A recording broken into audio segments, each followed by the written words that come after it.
الرجيم بسم الله الرحمن الرحيم رب اشرح لي صدري ويسر لي أمري واحلل عقدة من لساني يفقهوا قولي اللهم افتح علينا حكمتك وانشر علينا رحمتك يا ذا الجلال والإكرام اللهم ربي زدني علما وعملا نافعا كثيرا كثيرا اللهم إني أسألك علما نافعا ورزقا طيبا وعملا متقبلا آمین یا رب العالمین۔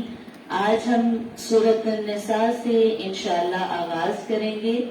سورہ نساء یہ مدینہ منورہ میں نازل ہوئی ہے اور اس میں 24 رکوع ہیں، 176 اس کی آیات ہیں اور عربی میں عورتوں کو نساء کہتے ہیں۔ اور اس سورت میں چونکہ بہت سارے احکام خواتین کے بارے میں نازل ہوئے اور ان کا تعلق جو ہے وہ خواتین کے ساتھ ہے، اس لیے اس مناسبت سے اسے سورہ نساء کہا جاتا ہے۔ سورہ نساء جو ہے اس کے بارے میں نبی اکرم صلی اللہ تعالی علیہ وآلہ وسلم نے بہت ہی جو ہے وہ تاکید فرمائی کہ اپنی عورتوں کو سورہ نساء سکھاؤ تاکہ انہیں معلوم ہو جائے کہ ان کے بارے میں کون کون سے احکامات اور کون کون سی چیزیں اللہ رب العزت نے بیان فرمائی ہیں۔ حضرت عمر فاروق رضی اللہ تعالیٰ عنہ فرماتے ہیں کہ سورہ بقرہ، سورہ نساء، سورہ مائدہ، سورہ حج اور سورہ نور اپنی بچیوں کو سکھاؤ، اپنی عورتوں کو سکھاؤ، کیونکہ ان صورتوں میں فرض علوم کا بیان کیا گیا ہے۔ جو احکامات ہمارے اوپر فرض ہیں وہ فرض علوم ان صورتوں میں بیان ہوئے ہیں۔ حضرت عبداللہ بن عباس رضی اللہ تعالیٰ عنہ فرماتے ہیں کہ جس نے سورہ نساء پڑھ لی وہ جان لے گا کہ وراثت میں کون کون بندہ حصہ دار ہوتا ہے اور کون کون محروم ہو جاتا ہے، یعنی جتنے بھی وراثت کے احکامات ہیں وہ سب آسانی سے سمجھ آ جائیں گے۔ اور حضرت سیدنا عمر فاروق رضی اللہ تعالیٰ عنہ فرماتے ہیں جس نے سورہ بقرہ، سورہ آل عمران اور سورہ نساء پڑھی تو وہ اللہ کی بارگاہ میں حکمت والے لوگوں میں لکھ دیا جاتا ہے۔ سبحان اللہ۔ تو لہٰذا آج انشاءاللہ ہم دعا کرتے ہیں، اے اللہ ہم سورہ نساء پڑھنے لگے ہیں اور ہمیں بھی اپنے نزدیک حکمت والے لوگوں میں لکھ دینا، جن کو تو نے دانائی عطا فرمائی، حکمت عطا فرمائی، عقل عطا فرمائی، اے اللہ ہمارا شمار بھی ان لوگوں میں فرما دے۔ تو پڑھتے ہیں جی، بسم اللہ الرحمن الرحیم۔ اے لوگو ڈرو اپنے رب سے جس نے پیدا فرمایا تمہیں ایک جان سے اور پیدا فرمایا اسی سے جوڑا اس کا اور پھیلا دیے ان دونوں سے بہت سارے مرد عورتیں، اور اللہ سے ڈرو جس کے نام پر تم ایک دوسرے سے سوال کرتے ہو اپنے حقوق کا، اور کبھی قطع تعلقی نہ کرو، بے شک اللہ تعالی تم پر ہر وقت نگران ہے۔ اور دے دو یتیموں کو ان کے مال، اور نہ بدلو اپنی رتی چیز کو ان کی عمدہ چیز سے، اور نہ کھاؤ ان کے مال اپنے مالوں سے ملا کر، واقعی یہ بہت بڑا گناہ ہے۔ اور اگر تم ڈرو اس سے کہ تم انصاف نہیں کر سکو گے یتیم بچوں کے معاملے میں تو ان سے نکاح پھر نہ کرو، اور نکاح کرو ان سے جو تمہیں پسند آ جائیں عورتیں، اور پھر 2 یا 3 یا 4 یعنی 4 تک تم نکاح کر سکتے ہو۔ لیکن اگر تمہیں یہ اندیشہ ہو، خوف ہو کہ تم ان میں عدل نہیں کر سکو گے، انصاف نہیں کر سکو گے، تو پھر ایک ہی نکاح کرنا، یا پھر وہ کنیزیں جن کے تم مالک ہو، یعنی وہ خواتین جو جنگ کے دوران تمہارے پاس آ جائیں، یا پھر ان عورتوں سے تم تعلق رکھ سکتے ہو، اور یہ زیادہ قریب ہے اس کے کہ تم ایک ہی طرف نہ جھک جاؤ، یعنی ایسا نہ ہو کہ تم ایک ہی بیوی کی طرف جھک جاؤ اور دوسروں میں انصاف نہ کر سکو، تو پھر ایک ہی نکاح کرو۔ اور دیا کرو اپنی عورتوں کو ان کے حق مہر خوشی خوشی دیا کرو. جو حق مہر مقرر کیا جاتا ہے وہ خوشی خوشی دیا کرو، اور اگر وہ عورت اپنی خوشی سے اپنا حق مہر بخش دے یعنی معاف کر دے اور وہ اپنے دل سے تمہیں اس کی اجازت دے دے تو ٹھیک ہے، پھر تم اس حق مہر کو استعمال کرو، کھاؤ خوشی سے. اور نہ دے دو تم نادانوں کو اپنے مال، یعنی جو ان کے مال ہیں جب بچہ چھوٹا ہے تو اس کا مال اس کے ذمے پہ نہ دو. اللہ نے تمہاری زندگی کے لیے سہارا بنایا ہے مال کو، اور کھلاؤ انہیں اس مال میں سے اور پہناؤ انہیں. وَقُولُ لَهُمْ قَوْلًا مَعْرُوفًا، اور ہمیشہ یتیم بچوں سے اچھی بات کیا کرو، بھلائی کی بات کیا کرو. اور آزماتے رہو یتیموں کو یہاں تک کہ وہ جوان ہو جائیں اور وہ نکاح کی عمر کو پہنچ جائیں. جب یتیم بچہ نکاح کی عمر کو پہنچ جائے، اگر تم محسوس کرو کہ وہ سمجھدار بھی ہو گیا ہے، اس میں عقل اور دانائی بھی آ گئی ہے، تو پھر تم اس کو اس کا مال واپس لوٹا دو. یعنی جتنا اس کا مال تمہارے پاس ہے اور پھر اس کو واپس کر دو. اور ان کا مال فضول خرچی میں مت خرچ کرو، جلدی جلدی نہ کھاؤ کہ وہ بچہ کہیں بڑا ہو کر مجھ سے وہ مال واپس نہ لے لے. اور اگر جو سرپرست ہے وہ خود بھی مالدار ہے تو اسے چاہیے کہ وہ یتیموں کا مال نہ کھائے. لیکن جو سرپرست ہے، جو اس کی حفاظت کرنے والا ہے، اگر وہ فقیر ہے، غریب ہے، تو پھر اسے چاہیے کہ وہ یتیم کے مال میں سے صرف اتنا سا لے جس سے اس کا گزر بسر ہو سکتا ہے. یعنی وہ خود بھی کھا لے اور یتیم کو بھی کھانا کھلا دے، اتنا سا وہ مال اس میں سے استعمال کر سکتا ہے مناسب مقدار سے. پھر جب لوٹاؤ تم ان کی طرف ان کے مال تو کوئی نہ کوئی پاس گواہ بنا لو، ایک ایسا بندہ گواہ ہو جس کو پتا ہو کہ تم نے یتیم کا مال واپس کر دیا ہے. اور کافی ہے اللہ تعالی حساب لینے والا. مردوں کے لیے حصہ ہے اس میں سے جو چھوڑ گئے ماں باپ اور قریبی رشتہ دار، اور عورتوں کے لیے بھی اس میں حصہ ہے اس میں سے جو چھوڑ گئے ماں باپ اور قریبی رشتہ دار. یعنی اگر مرد کا حصہ ہے تو عورت کا بھی حصہ ہے. لہذا اس حق کو ختم نہیں کرنا چاہیے. اس ترکہ سے چاہے وہ تھوڑا ہے یا زیادہ ہے، یہ حصہ اللہ کی طرف سے مقرر کیا گیا ہے. جو مرد اور عورت کو حصہ دیا یہ اللہ نے دیا ہے. اور جب حاضر ہو ورثہ کی تقسیم کے وقت، یعنی جب مال و دولت تقسیم کیا جا رہا ہو، تو اس وقت اگر کوئی رشتہ دار آ جائے، کوئی یتیم بچہ آ جائے، کوئی مسکین بچہ آ جائے، تو تھوڑا سا اپنے مال سے انہیں بھی عطا کر دو تاکہ تمہاری طرف سے صدقہ بھی ہو جائے، خیرات بھی ہو جائے، اور تمہارا مال اچھی جگہ پر تقسیم ہو جائے. اور ان سے اچھی بات کیا کرو. یہ کتنی بار ریپیٹ ہوا کہ یتیموں سے، مسکینوں سے قولا معروفا، بہت اچھے طریقے سے بات کیا کرو، نرمی والی بات کیا کرو. اور چاہیے کہ ڈرے جو یتیموں کے سرپرست ہیں، یہ بہت ہی قابل غور آیت مبارک ہے. اور چاہیے کہ ڈرے جن کی سرپرستی میں، یعنی جن کے پاس یتیم بچے رہتے ہیں، کوئی پرورش کر رہا ہے، تو اللہ پاک ان لوگوں سے مخاطب ہے کہ جو سرپرست ہیں یتیموں کے، وہ اس بات سے ڈرے کہ اگر چھوڑ جاتے وہ اپنے بچے اس طرح چھوٹے چھوٹے تو وہ کتنے فکر مند ہوتے اپنے بچوں کے بارے میں.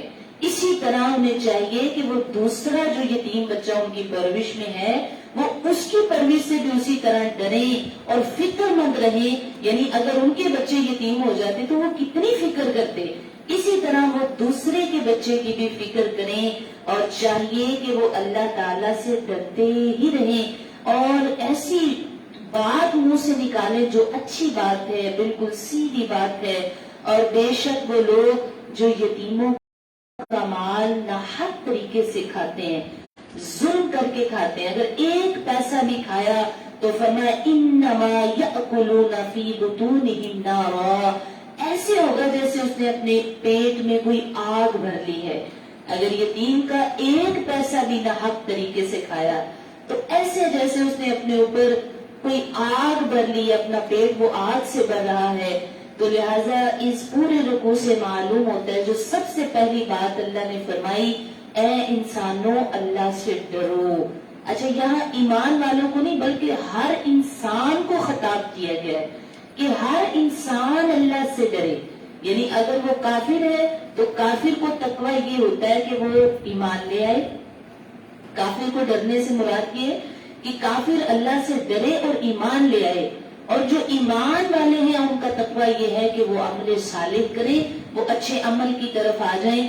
اپنے اوپر تقوی لازم کر لینا چاہیے کیونکہ تقوی ہر کام کی بنیاد ہے.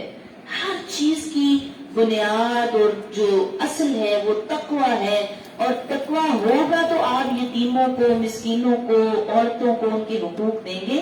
اگر آپ کے اندر تقوی ہی نہیں کرتا تو اس کے لیے تین جائز ہی نہیں، کیونکہ وہ عدل نہیں کر سکتا. اسی طرح فرمایا کہ اگر کسی شخص کو یہ لگتا ہے کہ وہ 2 بیویوں میں عدل قائم نہیں کر سکتا، اس کے وسائل اتنے نہیں، اس کی اگر وہ انصاف قائم کر سکتا ہے.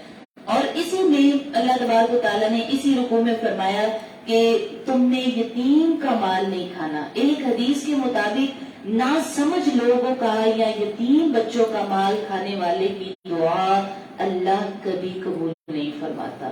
اس لیے اچھا میں تو بلکہ ایک تفسیر میں پڑھ رہی تھی کہ حق یہ ہے کہ آپ ہمیشہ یتیم بچوں کو تحفے دیں، لیکن کبھی یتیم بچے سے تحفہ نہ لیں. یعنی تحفہ لینا بھی جائز نہیں ہے تاکہ کہیں اس کا جو ضرورت والا مال ہے وہ ہمارے اوپر خرچ کر کے وہ کہیں ایسا نہ ہو کہ اس کی ہم نے حق تلفی کر دی ہو. اس لیے یتیم بچوں سے کو تحائف دینا تو جائز ہے لیکن ان سے لینا اس صورت میں جائز نہیں کہ وہ حاجت مند ہے اور وہ ضرورت مند ہے. لہٰذا اس میں ایک اور جو عورت کے حقوق کی بات کی گئی ہے انشاءاللہ وہ آگے بھی اگلے رکوع میں ہم پڑھتے ہیں.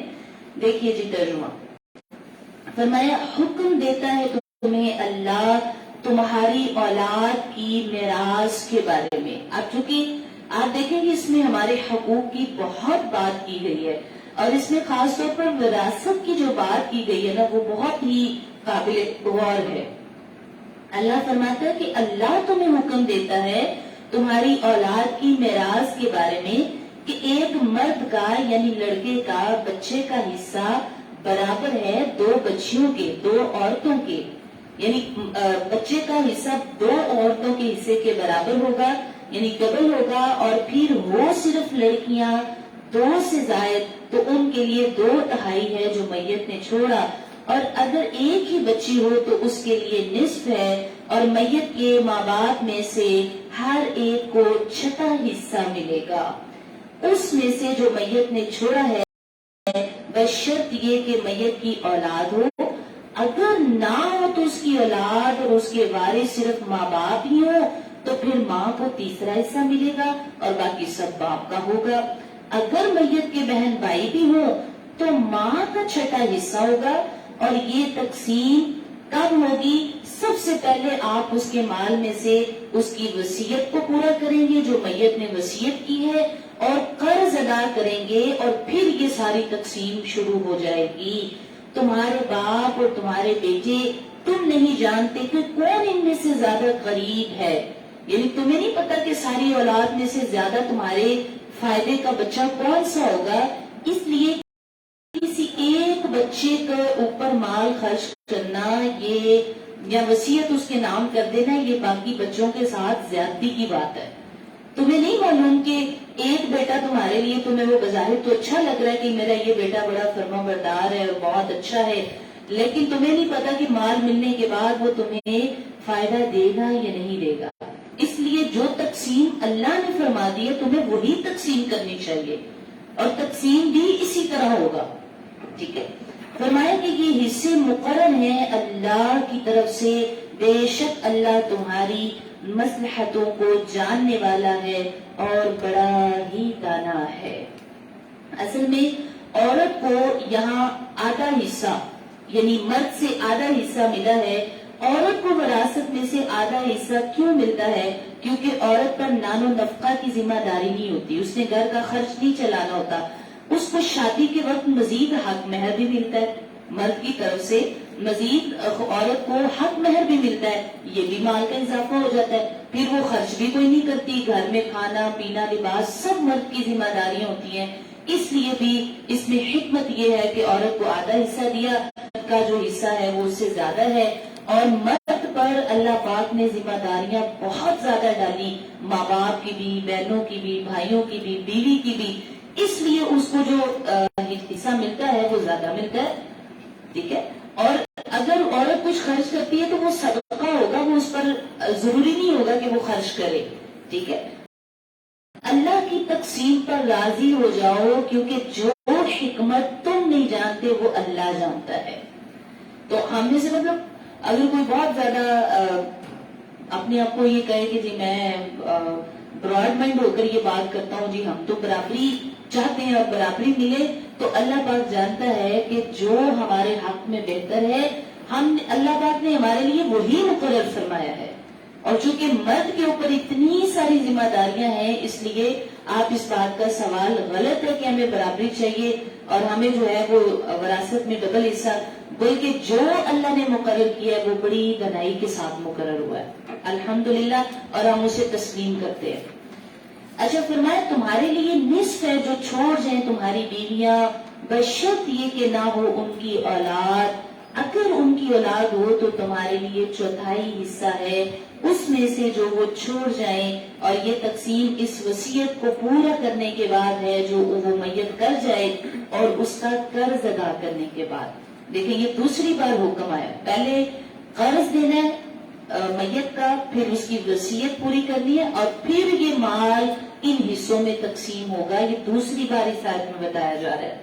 اور تمہاری بیویوں کا چوتھائی حصہ ہے، تمہاری بیویوں کا چوتھائی حصہ ہے اس میں سے جو تم چھوڑو، بشرط یہ کہ نہ ہو تمہاری اولاد، اگر اولاد نہیں تو بیوی کا چوتھائی حصہ، اور اگر اولاد ہو تو بیوی کا 8واں حصہ ہوگا اس میں سے جو تم نے وراثت چھوڑی ہے، اور یہ تقسیم اس وراثت کو، اس وصیت کو پورا کرنے کے بعد ہوگی جو تم نے کی، اور تمہارا قرض ادا کرنے کے بعد تیسری بار یہ بات بتائی گئی ہے۔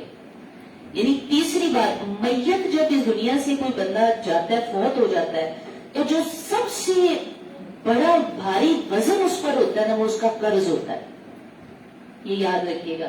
اس لیے قرآن پاک نے یہ 3 دفعہ ایک ہی پروسیس میں، ایک ہی آیات کے ساتھ 3 مرتبہ اللہ نے یہ ریپیٹ فرما دیا ہے، اور بار بار تاکید فرما دی ہے، پہلے قرض دو، پھر وصیت پوری کرو، پھر تقسیم کرنا، کیونکہ مرنے والے کے اوپر جو سب سے بڑا وزن بھاری بوجھ ہوتا ہے وہ اس کا قرض ہوتا ہے۔ چھوڑنے والا مال، ترکہ کا مطلب ہوتا ہے جو آپ نے چھوڑ دیا، یعنی پیچھے جو بندہ سب کچھ چھوڑ چھڑ گیا ہے، گھر بار گاڑی بنگلہ سب کچھ، اپنا بینک بیلنس، وہ سب ترکہ ہوتا ہے، وراثت کا مال ہوتا ہے۔ فرمایا اگر ہو کوئی شخص جس کی میراث تقسیم کی جانے والی ہے، کلالہ ہو تو وہ مرد ہو یا عورت، اس کا بھائی یا بہن، تو ہر ایک کے لیے ان میں سے چھٹا حصہ ہے، اور اگر وہ بہن بھائی ایک سے زائد ہوں تو سب شریک ہیں تہائی حصے میں۔ پھر دیکھ لیں چوتھی مرتبہ یہ تقسیم وصیت پوری کرنے کے بعد ہے جو کی گئی ہے، اور قرض ادا کرنے کے بعد، بشرط یہ کہ اس سے نقصان نہ پہنچایا گیا ہو۔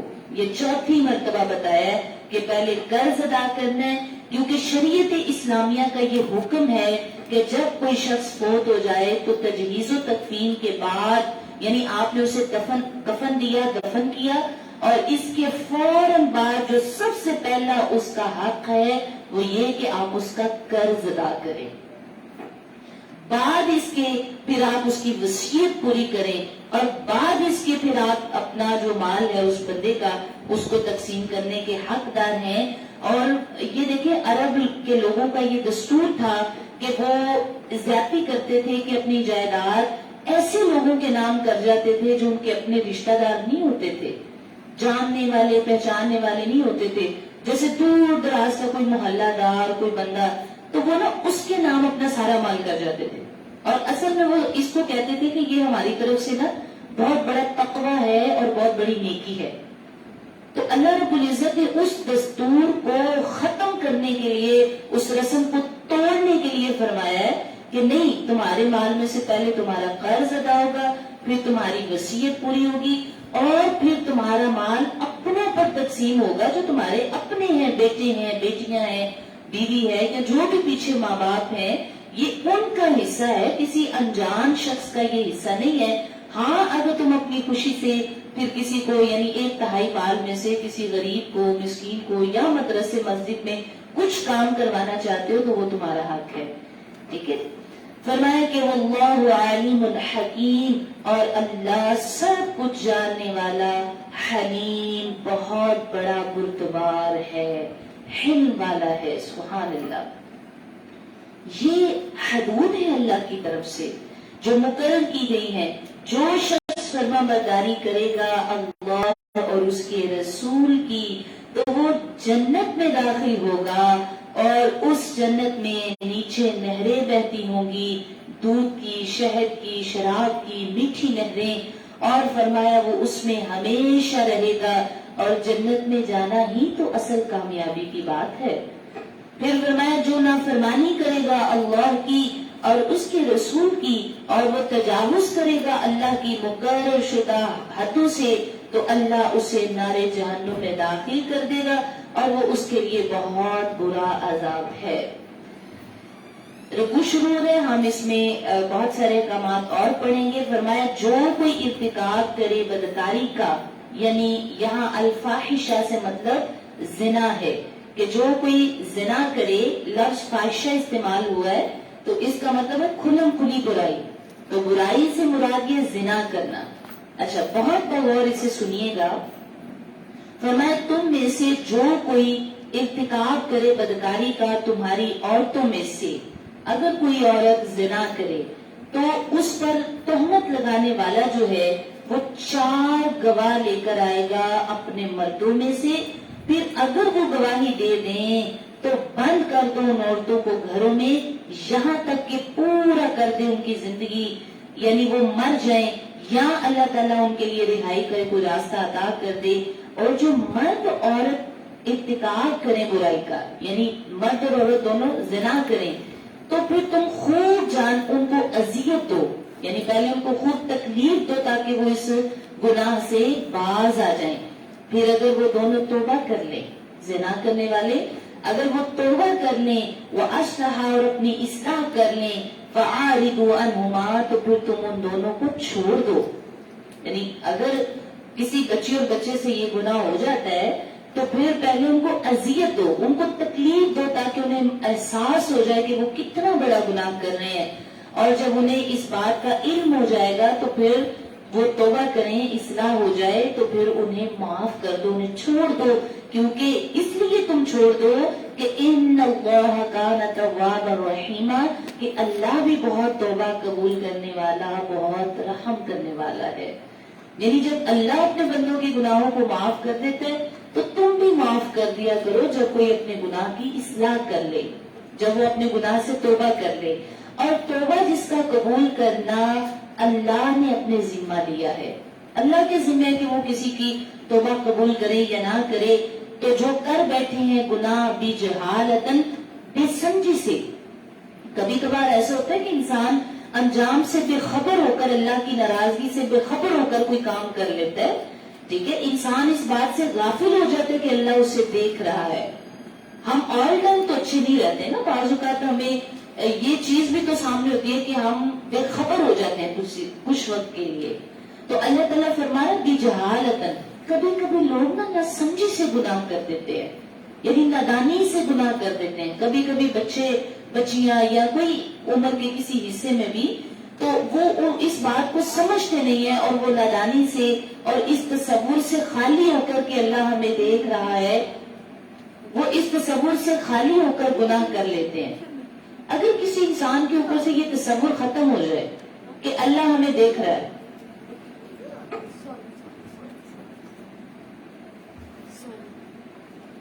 اچھا جی، تو اگر کوئی انسان اس تصور سے خالی ہو جائے کہ اللہ تعالیٰ اسے دیکھ رہا ہے تو پھر اس سے گناہ سرزد ہو جاتا ہے۔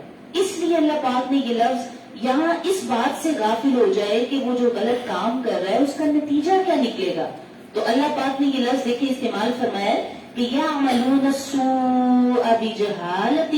کبھی کبھی کوئی ایسے بھی عمل کر بیٹھتا ہے کہ وہ اس عمل کے نتیجے سے بالخبر ہوتا ہے، یعنی اسے سمجھ ہی نہیں آتی، لیکن پھر کیا کرتے وہ ثم یتوبون من قریب، وہ جلدی جلدی توبہ کر لیتا ہے. تو یہی لوگ ہیں جو اللہ کی نظر رحمت سے توجہ حاصل کر لیتے ہیں. سبحان اللہ. یعنی گناہ ہو جائے تو وہ بڑی جلدی اللہ سے توبہ کرتے ہیں، وہ پریشان ہو جاتے ہیں، وہ ان کو نیند نہیں آتی، روتے ہیں، پھر شرمندہ ہوتے ہیں، نادم ہوتے ہیں، اور جب تک وہ اللہ کو راضی نہ کر لے تب تک وہ سکون حاصل نہیں کرتے. اللہ پاک نے اسی چیز کا ذکر فرمایا کہ ایسے جو لوگ ہیں اللہ تبارک و تعالیٰ ان پر اپنی نظر رحمت فرماتا ہے. فرمایا وَكَانَ اللَّهُ عَلِيمًا حَكِيمًا، اللہ سب کو جاننے والا اور بڑی حکمت والا ہے. اور نہیں یہ توبہ کہ جس کے قبول کرنے کا وعدہ ہے ان لوگوں کے لیے جو کرتے رہتے ہیں برائیاں ساری عمر، یہاں تک کہ جب آ جائے کسی ایک کو ان میں سے موت تو کہے کہ بے شک میں توبہ کرتا ہوں اب. اور ان لوگوں کی توبہ جو مرتے ہیں سال میں کہ وہ کافر ہیں، اللہ ایسے لوگوں کی توبہ قبول نہیں کرتا. انہی کے لیے ہم نے تیار کر رکھا ہے دردناک عذاب. اچھا یاد رکھیے جو توبہ نہیں کرتا وہ معاف بھی نہیں کیا جاتا. یہ اللہ کا اصول ہے، اللہ پاک کا یہ اصول ہے کہ جو توبہ نہیں کرتا اللہ اسے معاف بھی نہیں کرتا. اور توبہ قبول نہ ہونے کے اوقات ہیں، یعنی جیسے نماز پڑھنے کا وقت ہے نا، اگر وہ وقت ختم ہو جائے تو اس کے بعد نماز نہیں ہوتی، قضا کرنی پڑتی ہے. اس طرح توبہ کا بھی ایک مقرر وقت ہے جن کو ان آیات میں بتا دیا گیا ہے کہ ان اوقات کے بعد تمہاری توبہ قبول نہیں ہوگی. وہ کون سے وقت ہیں؟ نزاع کے عالم میں جب موت کے فرشتے نظر آنے لگے تو موت کے فرشتے دیکھ کر بندہ پھر کہے کہ میں اللہ سے توبہ کرتا ہوں تو اس وقت اس کی توبہ قبول نہیں ہوگی. کیوں؟ اور اگر اس سے پہلے وہ بیمار ہے تو بیماری میں توبہ کر لی تو قبول ہو جائے گی، لیکن اس نے بالکل موت اپنے اوپر دیکھ لی اور پھر وہ اپنے رب سے توبہ کر رہا ہے تو فرمایا یہ وقت ختم ہو گیا، اب توبہ قضا ہو گئی، اب توبہ قبول نہیں ہوگی. اور دوسرا وقت فرمایا کہ جب ایسا بندہ جو اس حالت میں مر ہی گیا، یعنی وہ کافر ہی رہا اور کفر کی حالت میں اور وہ گناہگاری کی حالت میں مر گیا تو فرمایا اس وقت میں اس کی توبہ قبول نہیں ہوگی. جیسے سورج کے مغرب سے طلوع ہونے کے بعد بھی توبہ قبول نہیں ہوگی، اس سے مراد یہ ہے کہ اب تو سورج مشرق سے نکلتا ہے لیکن بروز قیامت سورج مغرب سے نکلے گا تو قیامت اپنی آنکھوں سے دیکھ کر، قیامت کی نشانیاں دیکھ کر توبہ کرنے والے کی توبہ قبول نہیں ہوگی. ان آیات میں توبہ کے اوقات بتائے گئے ہیں کہ کن وقتوں میں توبہ قبول نہیں ہوگی. اے ایمان والو، نہیں حلال تمہارے لیے کہ وارث بن جاؤ عورتوں کے زبردستی اور نہ رو کے رکھو انہیں تاکہ لے جائے کچھ حصہ اس حق مہر کا جو تم نے انہیں دیا ہے، بجز اس صورت کے کہ ارتکاب کریں کھلی بدکاری کا، اور زندگی بسر کرو اپنی بیویوں کے ساتھ بالمعروف، بڑی اچھی زندگی بسر کرو عمدگی کے ساتھ. اب دیکھیں جہاں خواتین کو اتنے حقوق بتائے وہاں مردوں کو بھی بتایا کہ تم نے اپنی بیویوں کے ساتھ بہت اچھا سلوک کرنا ہے. اور شوہر کا بیوی کے ساتھ اچھا سلوک کرنے میں کیا کیا آتا ہے کہ وہ اپنی بیوی کو نان و نفقہ پورا دے، خرچ پورا دے، اور پھر فرمایا کہ وہ اس کا حق مہر ادا کرے. سب سے پہلے حق مہر ادا کرے، پھر اس کا خرچ پورا کرے، پھر اس کے ساتھ خوش دلی سے رہے، اپنائیت کی باتیں کرے. یعنی ایسا نہ ہو کہ ہر وقت وہ اپنی بیوی سے بہت زیادہ روڈلی بہیو کرے. اس بات سے منع فرمایا گیا، کہا کہ اپنی بیوی سے اپنائیت کی باتیں کیا کرو اور اپنی زوجہ کی طرف خاص طور پر توجہ رکھا کرو، اور جیسا خود پہنتے ہو ایسا پہننے کو دو، جیسا خود کھاتے ہو ایسا کھانے کو دو.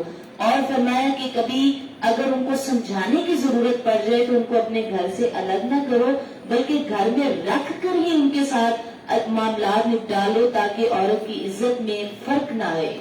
تو یہ سب طریقے نبی اکرم صلی اللہ علیہ وآلہ وسلم آپ فرماتے ہیں کہ ایمان کے لحاظ سے کامل مومن وہ ہے، ایمان کے لحاظ سے کامل مومن وہ ہے جس کا اخلاق سب سے اچھا ہے، اور تم میں سے بہتر وہ شخص ہے جو اپنی بیویوں کے اخلاق کے لحاظ سے بہتر ہے۔ سرکار فرماتے ہیں خیرکم، تم میں سے زیادہ بہتر وہ ہے جو لأہلہ، جو اپنے گھر والوں کے لیے بہتر ہے۔ خیرکم خیرکم لأہلہ، جو اپنے گھر والوں کے لیے بہتر ہے وہی سب سے بہترین آدمی ہے۔ یعنی آپ کے بہتر ہونے کا کمال یہ نہیں کہ آپ آفس میں سٹاف کے ساتھ بہت اچھے ہیں یا آپ باہر لوگوں کے ساتھ بڑا اچھا اخلاق اپناتے ہیں، بلکہ جو اچھے اخلاق کا معیار مرد کے لیے مقرر کیا ہے وہ یہ کہ وہ پہلے اپنے گھر والوں کے لیے اچھا ہو جائے۔ اس لیے فرمایا خیرکم خیرکم لأہلہ، تم میں سے اچھا مرد اور بہترین مرد وہ ہے جو اپنے گھر والوں کے ساتھ برتاؤ اچھا کرتا ہے، اور کاش کہ اللہ کرے ہم سب اس بات کو سمجھ جائیں۔ اچھا جی، تو فرمایا کہ اپنی بیویوں کے ساتھ بہت اچھے طریقے سے رہا کرو، اور یہ آیت دیکھیے مجھے اتنی پسند ہے یہ آیت مبارکہ، ذرا اس کا ترجمہ دیکھ کر دیکھیں کتنی تسکین ملتی ہے۔ اللہ فرماتا ہے اگر تم ناپسند کرو انہیں تو صبر کرو۔ یعنی بعض اوقات ایسا ہوتا ہے کہ ماں باپ کی مرضی سے شادی ہوتی ہے، تو بعد میں اگر آپ کو کوئی آبجیکشن ہے یا کوئی مسئلہ ہے تو اس پر اللہ پاک فرما رہا ہے اگر تم ناپسند کرو انہیں تو صبر کرو، شاید تم ناپسند کرو کسی چیز کو لیکن اللہ نے اس میں تمہارے لیے خیرن کثیرا، بہت زیادہ بھلائی رکھ دی ہو۔ یعنی بعض اوقات تمہیں وہ بیوی پسند نہیں یا بیوی کو وہ مرد پسند نہیں تو تم صبر کرو، کیونکہ ہو سکتا ہے اللہ نے اس چیز میں تمہارے لیے خیرن کثیرا، بہت ہی اچھی بڑی برکت رکھ دی ہو۔ اور بڑی برکت کیا ہے؟ ہو سکتا ہے کہ تمہاری اس سے اچھی نیک نسل پیدا ہونی ہو، اچھی اولاد پیدا ہونی ہو، پھر تمہیں سکون پیدا ہو۔ بعض اوقات آپ دیکھیں نا کہ ہمیں اپنی پسند کی چیز سے وہ سکون نہیں ملتا جو ہمیں اپنی والدین کی پسند سے وہ سکون، اطمینان اور اچھی اولاد ملتی ہے۔ تو اللہ پاک نے اسی بات کی طرف اشارہ فرمایا، فرمایا جی کہ اگر تم ارادہ کر لو کہ بدلو ایک بیوی کو پہلی بیوی کی جگہ، یعنی دوسری شادی کرنا چاہو، تو دے چکے ہو تم اسے ڈھیر و مال، یعنی تم نے پہلی بیوی کو بڑا اچھا حق مہر دیا تھا تو پھر واپس نہ لو اس میں سے کوئی بھی چیز۔ کیا تم لینا چاہتے ہو اپنا مال زمانہ جاہلیت کی طرح بہتان لگا کر اور کھلا گناہ کر کے؟ اور کیوں کر واپس لیتے ہو تم مال، حالانکہ مل جل چکے ہو تم تنہائی میں ایک دوسرے کے ساتھ، اور وہ لے چکی ہیں تم سے پختہ وعدہ۔ یعنی پہلے جو زمانہ جاہلیت میں لوگ تھے وہ جب اپنی بیوی سے اسے اعراض کرنا چاہتے تھے، یعنی دوسری شادی کرنا چاہتے تھے، تو اب ہوتا یہ تھا کہ جب اس مرد نے خود چھوڑنا ہے تو اسے حق مہر پورا دینا پڑتا تھا۔ تو حق مہر سے بچنے کے لیے وہ کیا کرتے تھے کہ اپنی ہی بیوی پر زنا کی تہمت لگا دیتے تھے، یعنی کہتے تھے ہماری بیوی نے معاذ اللہ اس نے زنا کیا ہے۔ اچھا، وہ بیچاری عورت زنا کے تہمت سے، ایک تو اس کو بڑے اس پر ظلم ہوتے، معاشرہ بھی اسے برا کہتا، وہ حق مہر لینے کی بجائے وہ کچھ رقم دے کر اس مرد سے جان چھڑا لیتی تھی۔ تو اب لوگوں نے یہ ٹرینڈ بنا لیا تھا، لوگ جس عورت کو چھوڑنا چاہتے تھے اس پر جو ہے وہ زنا کی تہمت لگا دیتے تھے۔ تو اللہ پاک نے اس آیت میں اس چیز سے منع فرمایا کہ تم دوسری شادی کرنا چاہتے ہو تو تم اپنی بیوی پر کیوں زنا کی تہمت لگا کر صرف حق مہر سے بچنا چاہتے ہو؟ تو حق مہر تم اس بیوی سے واپس نہیں لے سکتے، کیونکہ تم نے اسے فائدہ بھی تو حاصل کیا نا جتنی دیر وہ تمہارے نکاح میں رہی ہے۔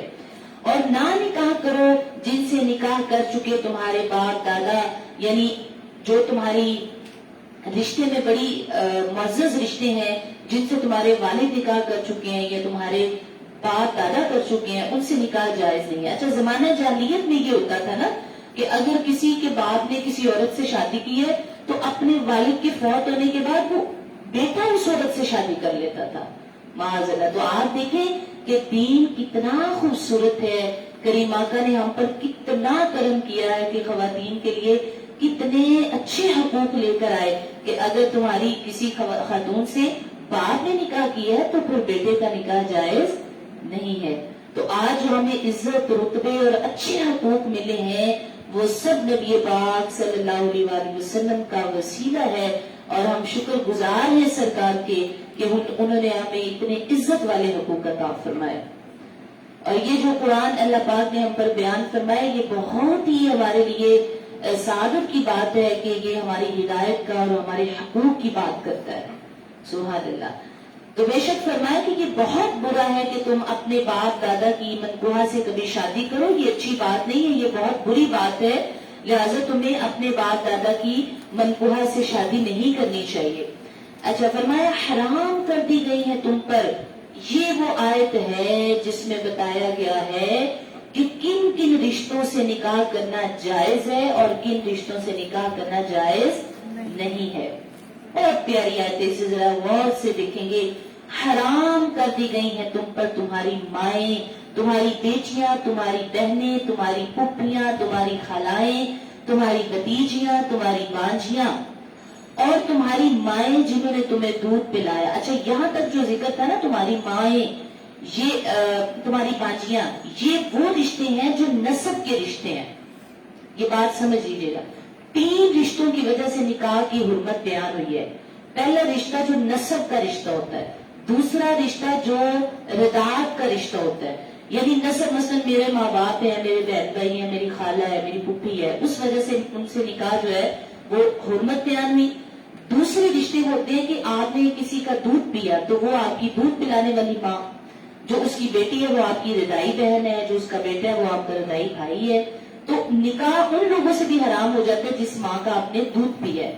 اور تیسرا جو نکاح حرام ہوتا ہے وہ مصاہرت، یعنی سسرالی رشتوں کی وجہ سے نکاح حرام ہے۔ یہ 3 رشتے نسب جو ہے وہ اس میں بیان ہوئے، ٹھیک ہے۔ اچھا جی، تو حرمت نسب ہے، حرمت رضاعت ہے اور حرمت مصاہرت۔ مصاہرت یعنی سسرالی رشتے بیان ہوئے۔ تو میں شروع سے اسے پڑھ رہی ہوں، اب آپ لوگ پوری دیکھیں گے تو کہ آیت میں تینوں رشتے بیان ہوئے۔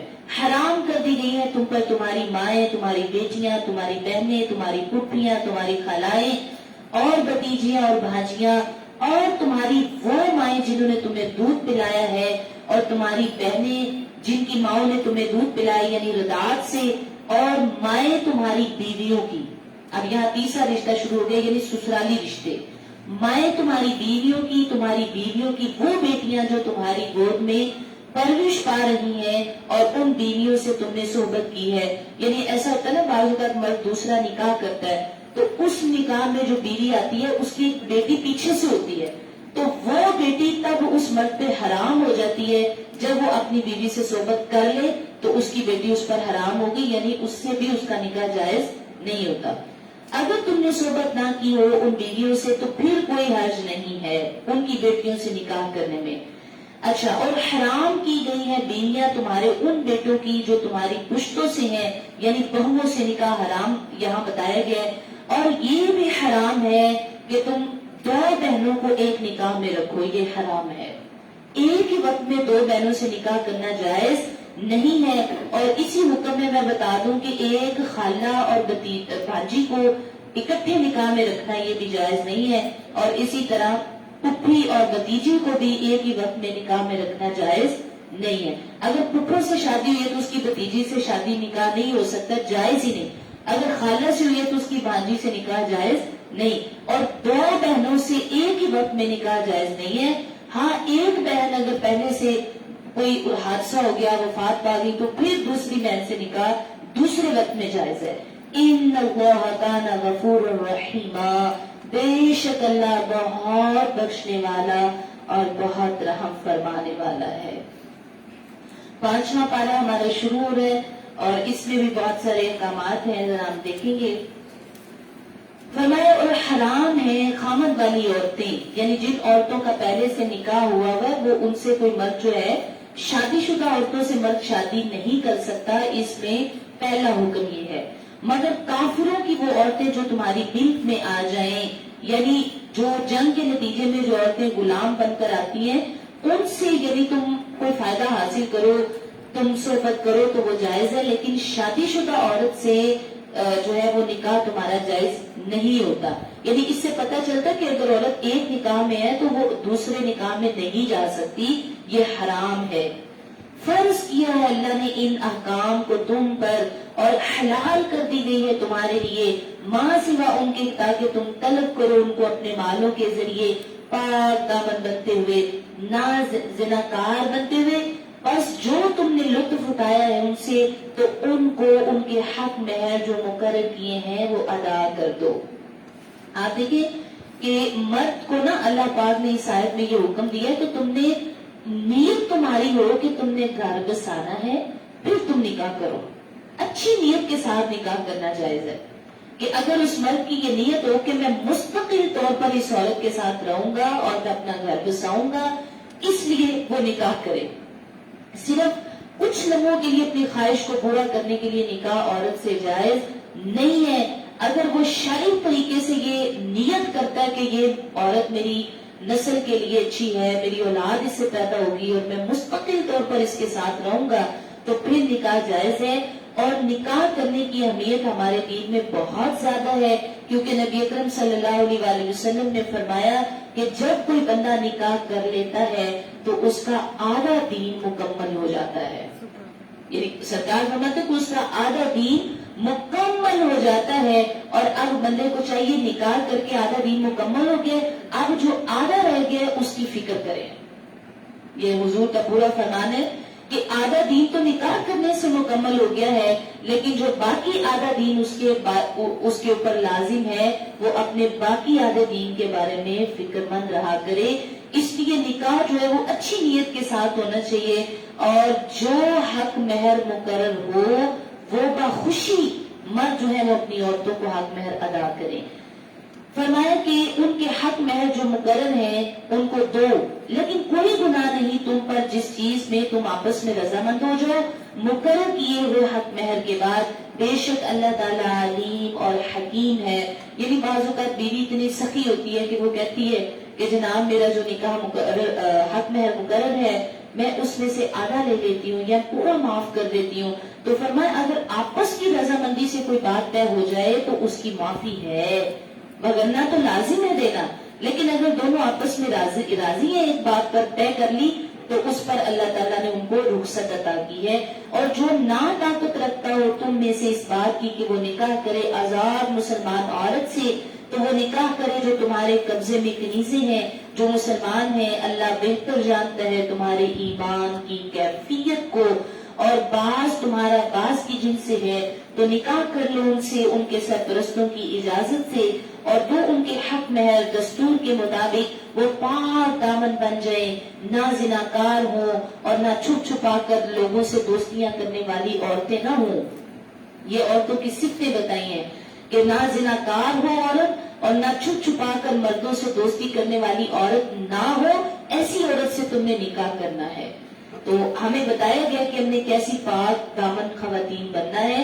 اور جب وہ نکاح سے محفوظ ہو جائیں پھر اگر وہ ارتکاب کریں بدکاری کا، یعنی جب ان کا نکاح بھی ہو جائے پھر بھی اگر کوئی عورت ایسا غلط ریلیشن شپ رکھے تو اس سزا کا نصف ہے جو آزاد عورتوں کے لیے ہے. یہ لونڈیوں سے نکاح کی اجازت اس کے لیے ہے جسے خطرہ ہو کہ اس سے بدکاری ہو جائے گی. لیکن اگر تم صبر کرو تو یہ تمہارے لیے بہتر ہے. اور واللہ غفور رحیم، اللہ بخشنے والا اور رحم فرمانے والا ہے. آپ دیکھیں اس میں ہم یہ احکامات پڑھے کہ اگر جو شادی شدہ عورت ہے اگر وہ زنا کر لے معاذ اللہ، تو اللہ پاک نے اس کی بہت بری سزا مقرر فرمائی ہے کہ اسے پتھر مار مار کے اسے رجم سنسار کر دیا جائے، مار دیا جائے اسے. اور اگر وہ غیر شادی شدہ ہے تو 100 کوڑے مارے جائیں انہیں. اور اگر وہ پہلے چونکہ باندیاں ہوتی تھی جو ہے وہ جنگ سے جو عورتیں قید کر کے لائی جاتی تھی، تو اگر وہ ایسا کرے تو ان کی سزا اس سے آدھی مقرر ہوئی. فرمایا اللہ چاہتا ہے کہ وہ کھول کر بیان کر دے احکام تمہارے لیے اور چلائے تم کو ان لوگوں کے راستوں پر جو تم سے پہلے تھے اور وہ کامیاب لوگ تھے، اور اپنی رحمت سے توجہ فرمائے تم پر کہ اللہ سب کچھ جاننے والا اور بڑا دانا ہے. اللہ چاہتا ہے کہ اپنی رحمت سے توجہ فرمائے تم پر اور چاہتے ہیں وہ لوگ جو پیروی کر رہے ہیں اپنی خواہشوں کی کہ تم حق سے بالکل منہ موڑ لو. اللہ چاہتا ہے کہ وہ تم سے پابندیوں کا بوجھ ہلکا کر دے، کیونکہ پیدا کیا گیا انسان کو کمزور. اور اے ایمان والو، نہ کھاؤ مال آپس میں ناجائز طریقے سے، یعنی مال کو آپس میں باطل طریقے سے نہ کھاؤ. اور مال کھانے کے غلط طریقے کیا ہیں؟ کوئی چوری کر لے، کوئی ڈاکہ کر لے، کوئی غصب کر لے، کوئی کسی یتیم کا مال کھا لے، تو فرمائی یہ بڑے غلط طریقے ہیں. اچھا، دوسری بات کیا فرمائی کہ مگر یہ کہ تجارت کرو آپس میں اور نہ ہلاک کرو اپنے آپ کو، خودکشی نہ کرو. یہاں پر خودکشی کرنے سے منع فرمایا کہ یہ خودکشی کبیرہ گناہوں میں سے ایک گناہ ہے، اور جو خودکشی کرنے والا ہے وہ قیامت کے دن اور پھر حساب کتاب کے بعد جب اللہ اسے جہنم میں بھیج دے گا تو وہ جس طرح اس نے اپنی جان لی تھی، یعنی جس آلے سے، جس چیز سے، تو وہ جہنم میں بھی بار بار مسلسل اپنے آپ کو اسی طرح اذیت دے گا اور اسی طرح قتل کرے گا جیسے اس نے دنیا میں اپنے آپ کو مارا تھا. اس لیے فرمایا کہ جو خودکشی کرنے والا بندہ ہے وہ اگلی زندگی میں بھی مایوس اور پریشان رہتا ہے. آپ دیکھیں، ہمیں اپنی زندگی کی قدر پہچاننی چاہیے، ہمیں اپنی زندگی کی ویلیو کا پتہ ہونا چاہیے کہ اس زندگی کی قدر کیا ہے. یہ زندگی کمانے کا وقت ہے. اس زندگی میں ہم آخرت بنا سکتے ہیں، ہم اپنے اللہ کو راضی کر سکتے ہیں. اس زندگی میں مشکلات آتی ہیں، لیکن مشکلات کا ہر کس مطلب نہیں کہ مومن مایوس ہو جائے. اللہ فرماتا لا تقنطوا من رحمت اللہ، اللہ کی رحمت سے کبھی مایوس نہ ہونا. اور خاص طور پر مومن کبھی اللہ کی رحمت سے مایوس نہیں ہوتا. لیکن اب تو لوگ ذرا سی پریشانی آئے تو لوگ کہتے ہیں ہم مر جائیں گے، ہم لٹ جائیں گے، ہم مایوس ہو جاتے ہیں. اور جتنے بھی لوگ یہ اپنے آپ کو مارتے ہیں، 5 بچے بھی مار دیتے ہیں، بیوی بھی مار دیتے ہیں، خودکشی کر لیتے ہیں، وہ سب کیا ہے کہ شیطان انہیں مایوسی کے اس لیول پر لے جاتا ہے جہاں سے وہ واپس نہیں آتے. یعنی مایوسی کے اتنے بڑے لیول پر شیطان انہیں پہنچا دیتے ہیں کہ انہیں امید کی ایک کرن بھی ان کی زندگی میں باقی نہیں رہتی اور وہ اپنے رب سے بالکل مایوس ہو جاتے ہیں اور تب اپنی زندگی ختم کر دیتے ہیں. تو آپ دیکھیں، وہ کہتے ہیں کہ اب تو ہم کہتے ہیں کہ مر جائیں گے، لیکن مر کے بھی چین نہیں پائیں گے تو پھر کدھر جائیں گے؟ یعنی اگلی زندگی جو ہے وہ تو ایسی ہے کہ جہاں مسائل جو آ جائیں گے وہ کبھی ختم. یہاں تو مصیبت آئی تو لوگ کہتے ہیں چلو بیماری آئی ہے، بندہ مر گیا، بیماری ختم. مصیبت آئی، بندہ مر گیا، مصیبت ختم. لیکن اگلی جو زندگی ہے اس میں تو موت ہے ہی نہیں. وہاں جو مصائب آئیں گے وہ تو کبھی ختم نہیں ہوں گے، وہ تو اسٹل چلتے ہی رہیں گے، مسلسل وہ ہمارے اوپر چھائے رہیں گے. اسی لیے تو حکم ہے کہ اس زندگی میں جو سٹرگلز ہیں وہ تو ختم ہو جائیں گی، اس زندگی میں ختم نہیں ہونی. اس لیے اس زندگی کے لیے سکون تلاش کر لو، آرام تلاش کر لو، آسانی تلاش کر لو. تو لہٰذا مرنے کے بعد بھی مسائل کم نہ ہوئے تو مصیبت اور زیادہ بڑھ جائے گی. تو اللہ فرماتا ہے لا تقتلوا انفسکم، خودکشی نہ کیا کرو اللہ کے بندو، یہ سخت کبیرہ گناہ ہے. بے شک اللہ تمہارے ساتھ بڑی مہربانی فرمانے والا ہے. کتنی خوبصورت بات ہے، کیا درجہ اللہ پاک کی شفقت کا کہ اللہ نے اتنا بڑا لفظ. آپ ویسے لذت تو نہیں اس آیت کی کہ اللہ کیا فرما رہا ہے، ان اللہ کان بکم رحیما، بے شک اللہ تمہارے ساتھ بڑی مہربانی فرمانے والا ہے. یعنی اگر آج تم کسی مصیبت میں ہو، کسی تکلیف میں ہو، اگر آج تم کسی آزمائش میں ہو تو اپنے رب سے مایوس نہ ہو. اللہ تو مہربانیاں کرنے والا ہے، مالک تو مہربانیاں کرنے والا ہے. تمہیں پتہ ہی نہیں کہ اللہ نے زندگی کے کس مقام پر جا کر تم سے کون سی مہربانی کرنی ہے اور تم اس چیز کو جانتے نہیں. لہٰذا اللہ کی مہربانیوں کا انتظار کیا کرو، اللہ کی مہربانیوں کا انتظار کیا کرو. اور یہ اللہ پر بالکل آسان ہے. اور جو میں اگلی آیت پڑھنے لگی ہوں بہت ہی قابل غور ہے اور بہت ہی بڑا حصہ اس کا. فرمایا اگر تم بچتے رہو گے ان بڑے بڑے کاموں سے، گناہوں سے، کبیرہ گناہوں سے جن سے تمہیں روکا گیا ہے، تو ہم مٹا دیں گے تمہارے نامہ اعمال سے تمہاری برائیاں اور ہم داخل کریں گے وَنُدْخِلْكُمْ مُدْخَلًا كَرِيمًا، ہم تمہیں عزت کی جگہ پر داخل کریں گے. اور نہ آرزو کرو اس چیز کی کہ جو بزرگی دی ہے اللہ نے جس سے تمہارے باز کو باز پر. اچھا میں پچھلی آیت کو چونکہ تھوڑا سا ایکسپلین کر دوں پھر انشاءاللہ آگے پڑھتے ہیں کہ یہاں کبیرہ گناہوں سے بچنے کا حکم ہے. بڑی واضح آیت ہے. اللہ تعالیٰ فرماتا ہے کہ اگر تم کبیرہ گناہوں سے بچو گے تو اللہ تمہارے اعمال میں جو چھوٹے چھوٹے گناہ ہیں نا ان کو بھی مٹا دے گا اور تمہیں عزت کی جگہ یعنی جنت میں داخل کرے گا. حضرت ابن عباس رضی اللہ تعالیٰ عنہ کہتے ہیں کہ ہر وہ کبیرہ گناہ جس کو اللہ نے جہنم کی وعید پر ختم کیا ہے، یعنی فرمایا کہ اگر ایسا کرو گے تو جہنم میں جاؤ گے، اگر ایسا کرو گے تو جہنم میں جاؤ گے، ہر وہ چیز کبیرہ گناہ ہے. اور اللہ کے نبی کریم اللہ کے رسول صلی اللہ علیہ وآلہ وسلم نے کچھ کبیرہ گناہوں کی ایک لسٹ ہمیں دی ہے. فرمایا یہ کبیرہ گناہ ہے. اچھا فرمایا اللہ کے ساتھ شرک کرنا، والدین کی نافرمانی کرنا، اس طرح جھوٹی گواہی دینا، آپ نے فرمایا یہ کبیرہ گناہ ہے.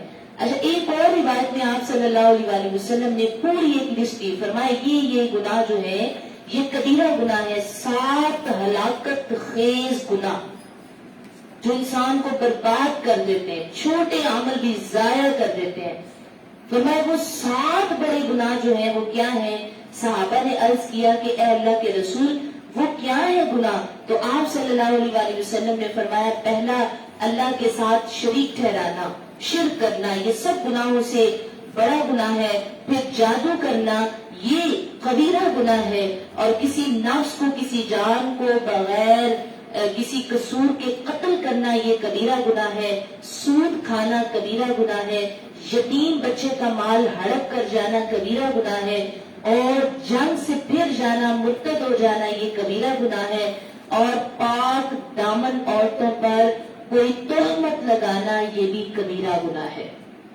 یعنی آپ ایسی جیسے کسی بھی بچی کا اٹھ کر اسکینڈل بنا دیں کہ فلاں نے ایسا کیا، فلاں مطلب صرف مزہ لینے کے لیے اور بات بڑھانے کے لیے، تو فرمایا تم نے اسکینڈل بنا دیا کسی کا اور ایسی بات کر دی تو یہ کبیرہ گناہوں میں سے ہے.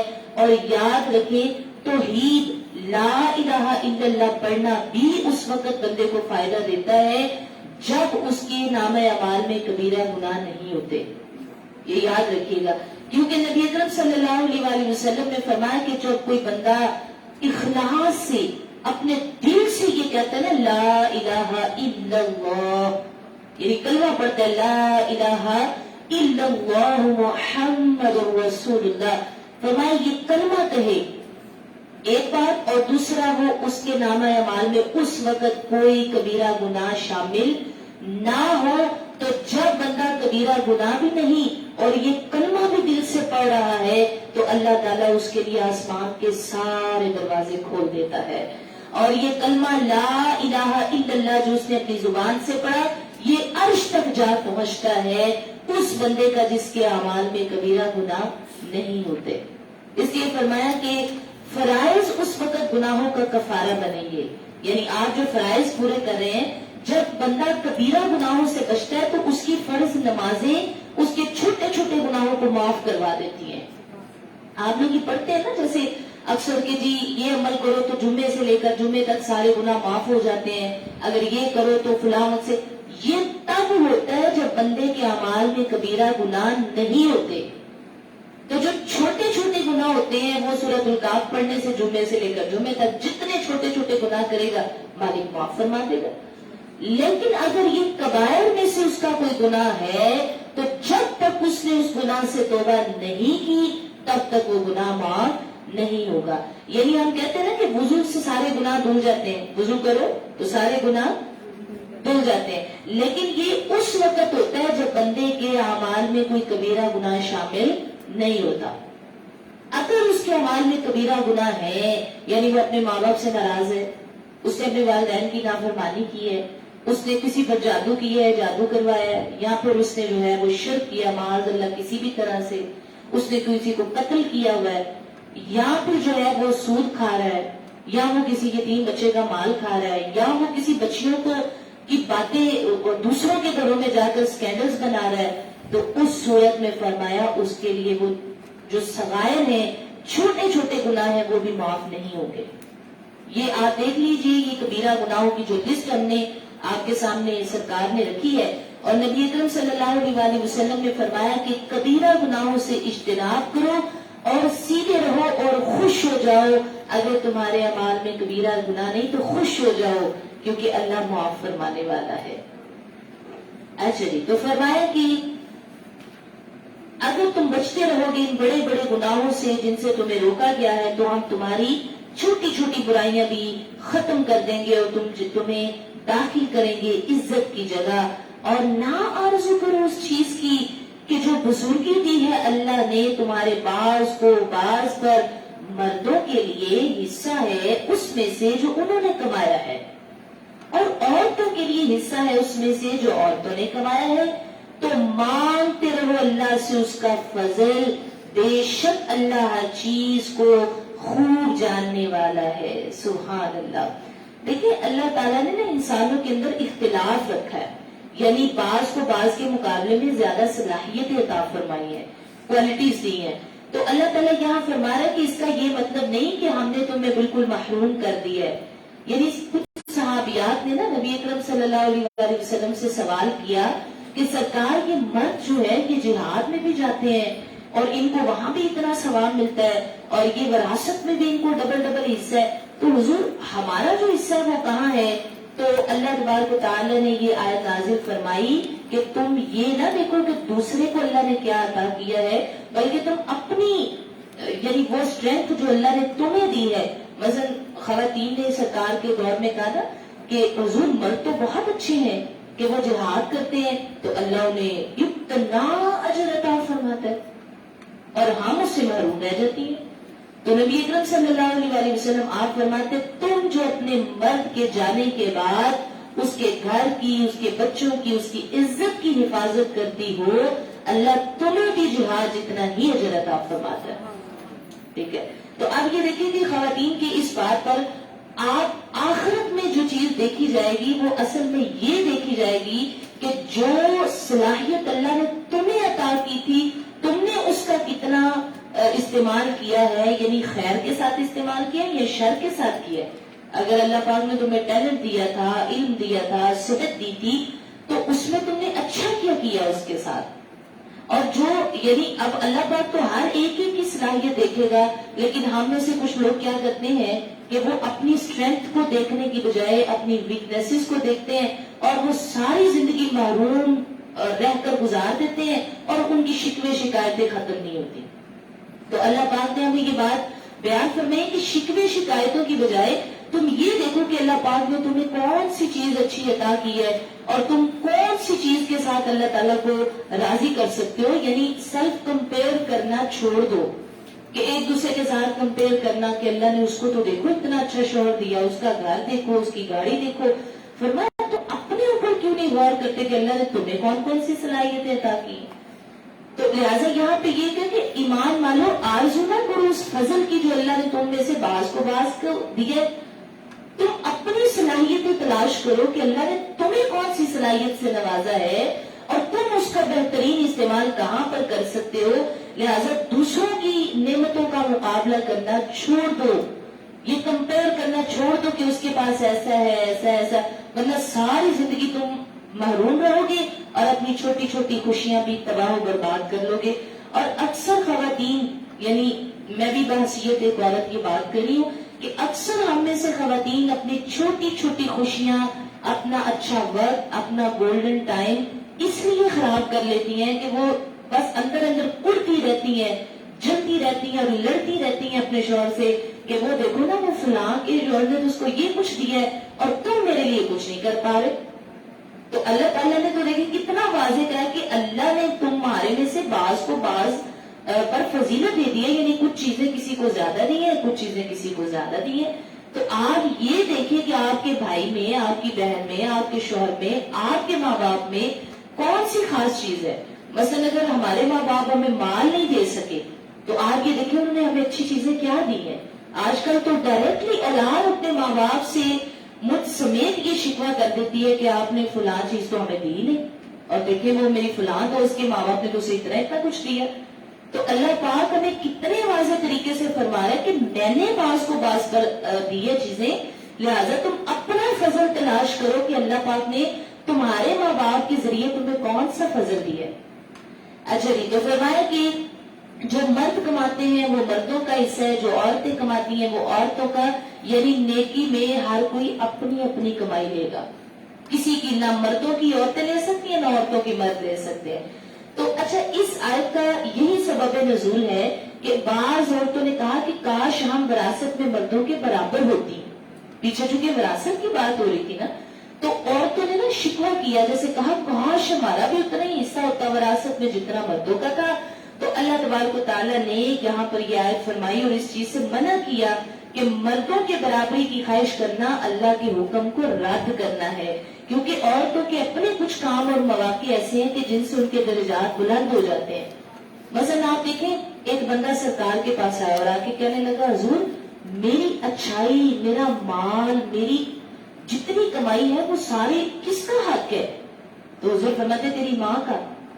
پھر کہا حضور میرے احسان مندی کا، میرے اچھائی کا، میرے اخلاق کا، میرے مال کا سب سے زیادہ حقدار کون ہے؟ سرکار نے دوسری مرتبہ فرمایا تیری ماں. تیسری بار پوچھا تھا حضور اب کون ہے؟ پھر فرمایا تیری ماں. تو چوتھی بار پوچھا تو کہا اب تیرا باپ.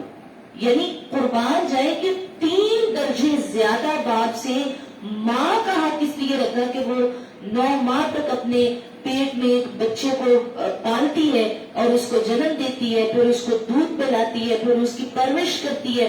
تو اللہ پاک نے مرد کو وہاں حصہ کم کر دیا اور عورت کے ماں کے 3 درجے زیادہ کر دی.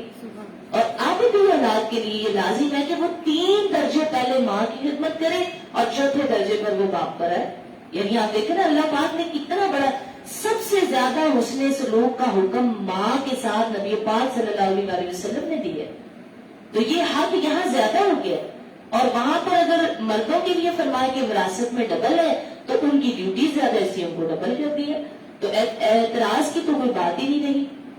اس لیے فرمایا کہ بے شک اللہ ہر چیز کو خوب جاننے والا ہے اور ہر ایک کے لیے بنا دیے ہیں اپنے وارث اس مال سے جو چھوڑ جائیں ماں باپ اور قریبی رشتہ دار اور وہ لوگ جن سے بن چکا تمہارا عہد و پیمان، تو ان کو کچھ حصہ دے دو. بے شک اللہ ہر چیز کا مشاہدہ فرمانے والا ہے، اللہ ہر چیز کو جاننے والا ہے، ہر چیز کی مشاہدات اور تجربات اللہ کے پاس ہیں. اچھا، یہ وہ آیت ہے جس پہ لوگ کہتے ہیں نا مرد افسر ہیں عورتوں پر. الرجال قوامون علی النساء، مرد افسر ہیں عورتوں پر. یہ بات یاد رکھنی ہے. ٹھیک ہے، جہاں ہم حقوق کی بات یعنی برابری کی بات کرتے ہیں، دیکھیں یہاں پر اللہ رب العزت نے مرد کو برابری دی ہے نا. ہم یہ جملہ نہیں کہہ سکتے کہ ہم جو ہے وہ مرد کے شانہ بے شانہ کھڑا ہونا چاہتے ہیں اور ہم ان کی برابری لینا چاہتے ہیں. اچھا، اب اتنی بڑی حکمت اللہ نے بیان فرمائی ہے کہ تم نے کبھی یہ ٹکر نہیں لینی کہ ہم جو ہے وہ برابری کا جو ہے وہ اصول چاہتے ہیں، ورنہ تو تم اللہ کے حکم کو رد کر رہی ہو. کیوں؟ آپ دیکھیں قرآن کہہ رہا ہے الرجال قوامون علی النساء، مرد محافظ ہیں، نگران ہیں عورتوں پر، اس وجہ سے کہ فضیلت دی ہے اللہ نے مردوں کو عورتوں پر. اور اس وجہ سے آپ دیکھیں قربان جو کتنا پیارا کلام ہے، ہمیں کچھ اور کہیں جانے کی ضرورت ہی نہیں پڑتی. اس آیت میں وجہ بتا دی ہے کہ ہم نے مردوں کو کیوں ایک تمہارا افسر بنایا ہے. اس لیے کہ مرد خرچ کرتے ہیں اپنے مالوں سے عورتوں کی ضرورت اور آرام کے لیے. یعنی مرد کا وہ جگرا ہے کہ جو سارا دن سردی اور گرمی میں کماتا ہے لیکن وہ لا کر اپنا مال عورت پہ خرچ کرتا ہے. ورنہ دنیا میں کسی اور ذات کا اتنا بڑا دل نہیں ہوگا کہ وہ اپنا مال کمائے خود، محنت خود کرے اور دوسرے پر خرچ کر دے. تو اللہ پاک نے چونکہ مرد کے اندر یہ وسعت پیدا کر دی کہ کماتا وہ خود ہے مگر دیتا وہ عورت کو ہے سکون اور آرام کے لیے، اس لیے الرجال قوامون علی النساء، اس لیے وہ افسر ہے، اس لیے وہ محافظ ہے. اور پھر فرمایا سبحان اللہ، قربان جائے کتنی پیاری بات فرمایا فالصالحات، تو جو نیک عورتیں ہیں وہ اطاعت گزار ہوتی ہیں، حفاظت کرنے والی ہوتی ہیں مردوں کی غیر حاضری میں اللہ کی حفاظت سے، یعنی وہ اپنی حفاظت کرتی ہیں اور اپنے شوہر کے مال کی حفاظت کرتی ہیں. اور وہ عورتیں اندیشہ ہے تمہیں جن کی نافرمانی کا، تو پہلے ہی نرمی سے انہیں سمجھا دو اور پھر الگ کر دو انہیں اپنے سونے کی جگہ سے، اور اگر وہ پھر بھی باز نہ آئے تو انہیں مارو. پھر اگر وہ اطاعت کرنے لگیں تمہاری تو پھر ان پر ظلم نہ کرو، بے شک اللہ عظمتوں کی بریائی میں سب سے بالا اور سب سے بڑا ہے. اچھا، یہاں دو طرح کی خواتین کا فرمایا، ایک تو وہ جو اپنے شوہر کی اطاعت کرتی ہیں، فرما برداری کرتی ہیں، اور اگر شوہر گھر پر نہ ہو تو وہ سب سے زیادہ اپنے شوہر کی مال کی اور اس کی اولاد کی حفاظت کرتی ہیں. یہ بات یاد رکھیے گا کہ نیک بیوی جو ہے نا، نبی اکرم صلی اللہ علیہ وآلہ وسلم آپ نے فرمایا کہ دنیا فائدے کی چیز ہے، یعنی دنیا میں آپ کھاتے ہو، پیتے ہو، گھر بناتے ہو، کتنے فائدے لیتے ہو اللہ سے، آپ بارش بھی لیتے ہو، دھوپ بھی لیتے ہو، ہر چیز اللہ پاک سے حاصل کرتے ہو. فرمایا دنیا فائدے کی چیز ہے، لیکن دنیا میں سب سے بہترین متاع جو ساز و سامان ہے وہ نیک بیوی ہے. اگر نیک بیوی مل جائے، اسی لیے تو مائیں بیچاری آج کل پریشان ہو جاتی ہیں نا اپنے بیٹوں کے لیے بہو ڈھونڈتے ہوئے، کہ بہترین جو متاع ہے دنیا کا وہ نیک بیوی ہے. کیونکہ نبی اکرم صلی اللہ علیہ وآلہ وسلم کا یہ فرمان ہے، حضور فرماتے کہ جو نیک بیوی ہے وہ مرد کے جانے کے بعد اس کے گھر کی حفاظت کرتی ہے، اس کی اولاد کی حفاظت کرتی ہے اور اپنی شرمگاہ کی حفاظت کرتی ہے. یہ نیک بیوی کی نشانی ہے. اچھا، چار چیزیں خوش بختی کی علامت ہوتی ہے بندے کی زندگی میں، کہ اسے نیک بیوی مل جائے، اس کو اللہ پاک گھر عطا کر دے، اسے نیک ہمسایہ عطا کر دے اور اسے اپنی اچھی سواری عطا کر دے. تو فرمایا یہ سب سے بڑی خوش بختی کی علامت ہے. اور آپ صلی اللہ علیہ وآلہ وسلم نے فرمایا کہ بہترین بیوی وہ ہے کہ جب اس کا شوہر اس کی طرف دیکھے تو وہ مسکرا کے اسے خوش کر دے. یہ سب سے اچھی بیوی کی بات ہے. اور جب تم کسی بات کا حکم دے، یعنی شوہر کہے کہ ایسا نہیں ایسا کرنا ہے، تو وہ حکم پورا کر لے. اور پھر وہی بات کے فرمایا جب وہ شوہر گھر نہیں، اس کے مال کی، اس کی اولاد کی اور اپنی ذات کی حفاظت کرتی ہے، وہ سب سے اچھی اور نیک بیوی ہے. ٹھیک ہے. اچھا، یہاں دیکھیں کہ نبی اکرم صلی اللہ علیہ وآلہ وسلم نے یہ ارشاد بار بار فرمایا کہ گھر کی حفاظت کرے، بچوں کی حفاظت. کچھ بیویاں تو بچوں کو اس لیے اتنا مارتی ہیں کہ جب شوہر سے لڑائی ہوتی ہے تو وہ بچوں کو مارتی ہیں. تو اس بات سے بھی منع فرمایا گیا ہے کہ تم یعنی آپس کے معاملات بیٹھ کر سلجھا لو تو یہ بہتر ہے. اور جو اچھی اور نیک بیوی ہے وہ اپنے شوہر کی وجہ سے اپنے بچوں نہیں مارتی، یہ حکم دیا ہے. ٹھیک ہے. اچھا جی، تو فرمایا کہ اگر خوف کرو تم ناچاکی کا ان کے درمیان. یہ بڑی اچھی آیت ہے، ذرا دیکھیے. یعنی اگر ان کی لڑائی ہو گئی ہے اور ان میں جھگڑا ہو گیا میاں بیوی میں، تو پھر کیا کرو کہ ایک جو حاکم ہے وہ عورت کی طرف سے اور ایک حاکم مرد کی طرف سے، یعنی ایک بندہ جو سردار وہ بن جائے فیصلہ کرنے والا پنچایت کا. تو ایک مرد جو ہے وہ عورت کے خاندان سے، ایک مرد کے خاندان سے ہو جائے اور وہ دونوں بیٹھے اور وہ صلح کرا دے. کتنی اچھی بات ہے. فرمایا کہ پھر اگر وہ مرد اور عورت صلح کرنا چاہتے ہیں تو اللہ تعالیٰ ضرور کوئی نہ کوئی اچھی راہ نکال دے گا. لیکن جب میاں بیوی میں لڑائی ہو جائے تو ایک مرد عورت کی طرف کے خاندان سے آئے اور ایک مرد کے خاندان سے آئے. یہ اللہ پاک نے طریقہ بتایا، یہ اللہ تعالیٰ نے طریقہ بتایا کہ اگر کبھی میاں بیوی میں لڑائی ہو بھی جائے، کیونکہ ہر جگہ اختلافات ہو جاتے ہیں تو کوئی بات نہیں، لیکن ایک مرد جو ہے وہ بیوی کی بچی کی طرف سے، جو عورت ہے اس کی طرف سے ہو، ایک مرد کی طرف سے ہو، وہ بیٹھ کر پنچایت کے یعنی جیسے فیصلہ کرتے ہیں اس طرح دونوں طرف کی باتیں سنیں اور اچھا فیصلہ کریں. تو اگر ان کی نیت اچھی ہوئی اور وہ میاں بیوی بھی رہنا چاہتے ہوئے تو اللہ تعالیٰ ضرور کوئی نہ کوئی آسانی ان کے درمیان پیدا فرما دے گا. ٹھیک ہے. اچھا جی، فرمایا کہ ان اللہ کان علیما خبیرا، بے شک اللہ سب کو جاننے والا اور ہر بات سے باخبر ہے. عبادت کرو اللہ کی اور نہ شریک بناؤ اس کے ساتھ کسی کو. اور والدین کے ساتھ اچھا برتاؤ کرو، اور قریبی رشتہ داروں سے، یتیموں سے، مسکینوں سے، پڑوسیوں سے، اور جو رشتہ دار ہیں اور جو پڑوسی رشتہ دار نہیں بھی ان سے بھی، اور ہم مجلس والوں سے، مسافروں سے، اور جو تمہارے کام کرنے والے تمہارے قبضے میں ہیں، اور ان سب سے حسن سلوک کرو، اچھے طریقے سے پیش آیا کرو، یعنی اخلاق اچھا کرو۔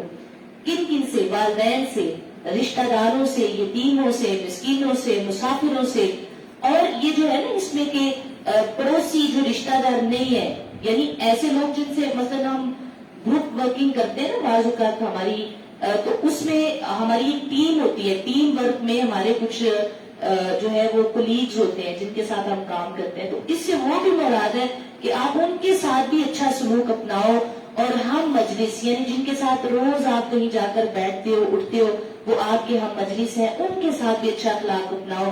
مسافر ہیں اور تمہارے گھر میں کام کرنے والے ہیں، ان سب سے حسن سلوک کرو، اور بے شک بہت بڑا جملہ ہے، ان اللہ لا يحب من کان مختالا فخورا، اللہ نہیں پسند کرتا مغرور اور تکبر کرنے والے کو، یعنی اپنے آپ پر رہنے والے کو اللہ تعالیٰ پسند نہیں کرتا، اور جو خود بھی بخل کرتا ہے اور لوگوں کو بھی بخل کرنے کا حکم دیتا ہے، یعنی جو اپنا مال بھی خرچ نہیں کرتا اور دوسروں کو کہتا تم بھی خرچ نہ کرو، خود بھی بخیل ہے اور دوسروں کو بھی بخیل، جو چھوٹے دل کا بندہ ہوتا ہے نا، جو ہر وقت جس کو کہتے کہ تھوڑے دل والے، یعنی تھوڑے دل کیا، تو وہ تھوڑے دل والا جو بندہ ہے نا وہ خود خرچ کرتا ہے نہ وہ دوسرے کو خرچ کرنے دیتا ہے۔ نبی اکرم صلی اللہ علیہ وسلم آپ فرماتے ہیں کہ انسان کی سب سے بدترین چیز یہ ہے کہ وہ بے صبرا ہو اور وہ بخیل ہو، یعنی بخل کرنے والا ہو، اور وہ دوسروں کو بھی بخل کرنے پر مجبور کرے، وہ دوسروں کو بھی کہتا ہے رہنے تو کیا خرچ کرنے کی ضرورت ہے۔ تو اللہ فرماتا ہے جو عطا فرمایا ہے اللہ نے اپنے فضل و کرم سے اسے وہ چھپاتا ہے، اور تیار کر رکھا ہے ہم نے کافروں کے لیے دردناک عذاب، اور وہ لوگ جو خرچ کرتے ہیں اپنے مال لوگوں کو دکھانے کے لیے، یعنی جو دکھلاوے کے لیے مال خرچ کرتے ہیں اور نہیں ایمان رکھتے اللہ پر، روز آخرت پر، وہ بدقسمت ہو جائے شیطان جس کا ساتھی، بس وہ بہت ہی برا ساتھی ہے، یعنی جو ریاکاری کے لیے کام کرتا ہے اس کا جو ساتھی ہے وہ شیطان بن جاتا ہے۔ خرچ کرتے ہیں اس میں سے جو اللہ نے ان کو رزق دیا، اللہ خوب واقف ہے، بے شک اللہ تعالیٰ ظلم نہیں کرتا ذرہ برابر بھی، بلکہ اگر معمولی سی بھی نیکی ہو تو اللہ اسے دوگنا کر دیتا ہے، معمولی سی بھی نیکی ہو تو اللہ اسے دوگنا کر دیتا ہے اور دیتا ہے اپنے پاس سے اجر عظیم۔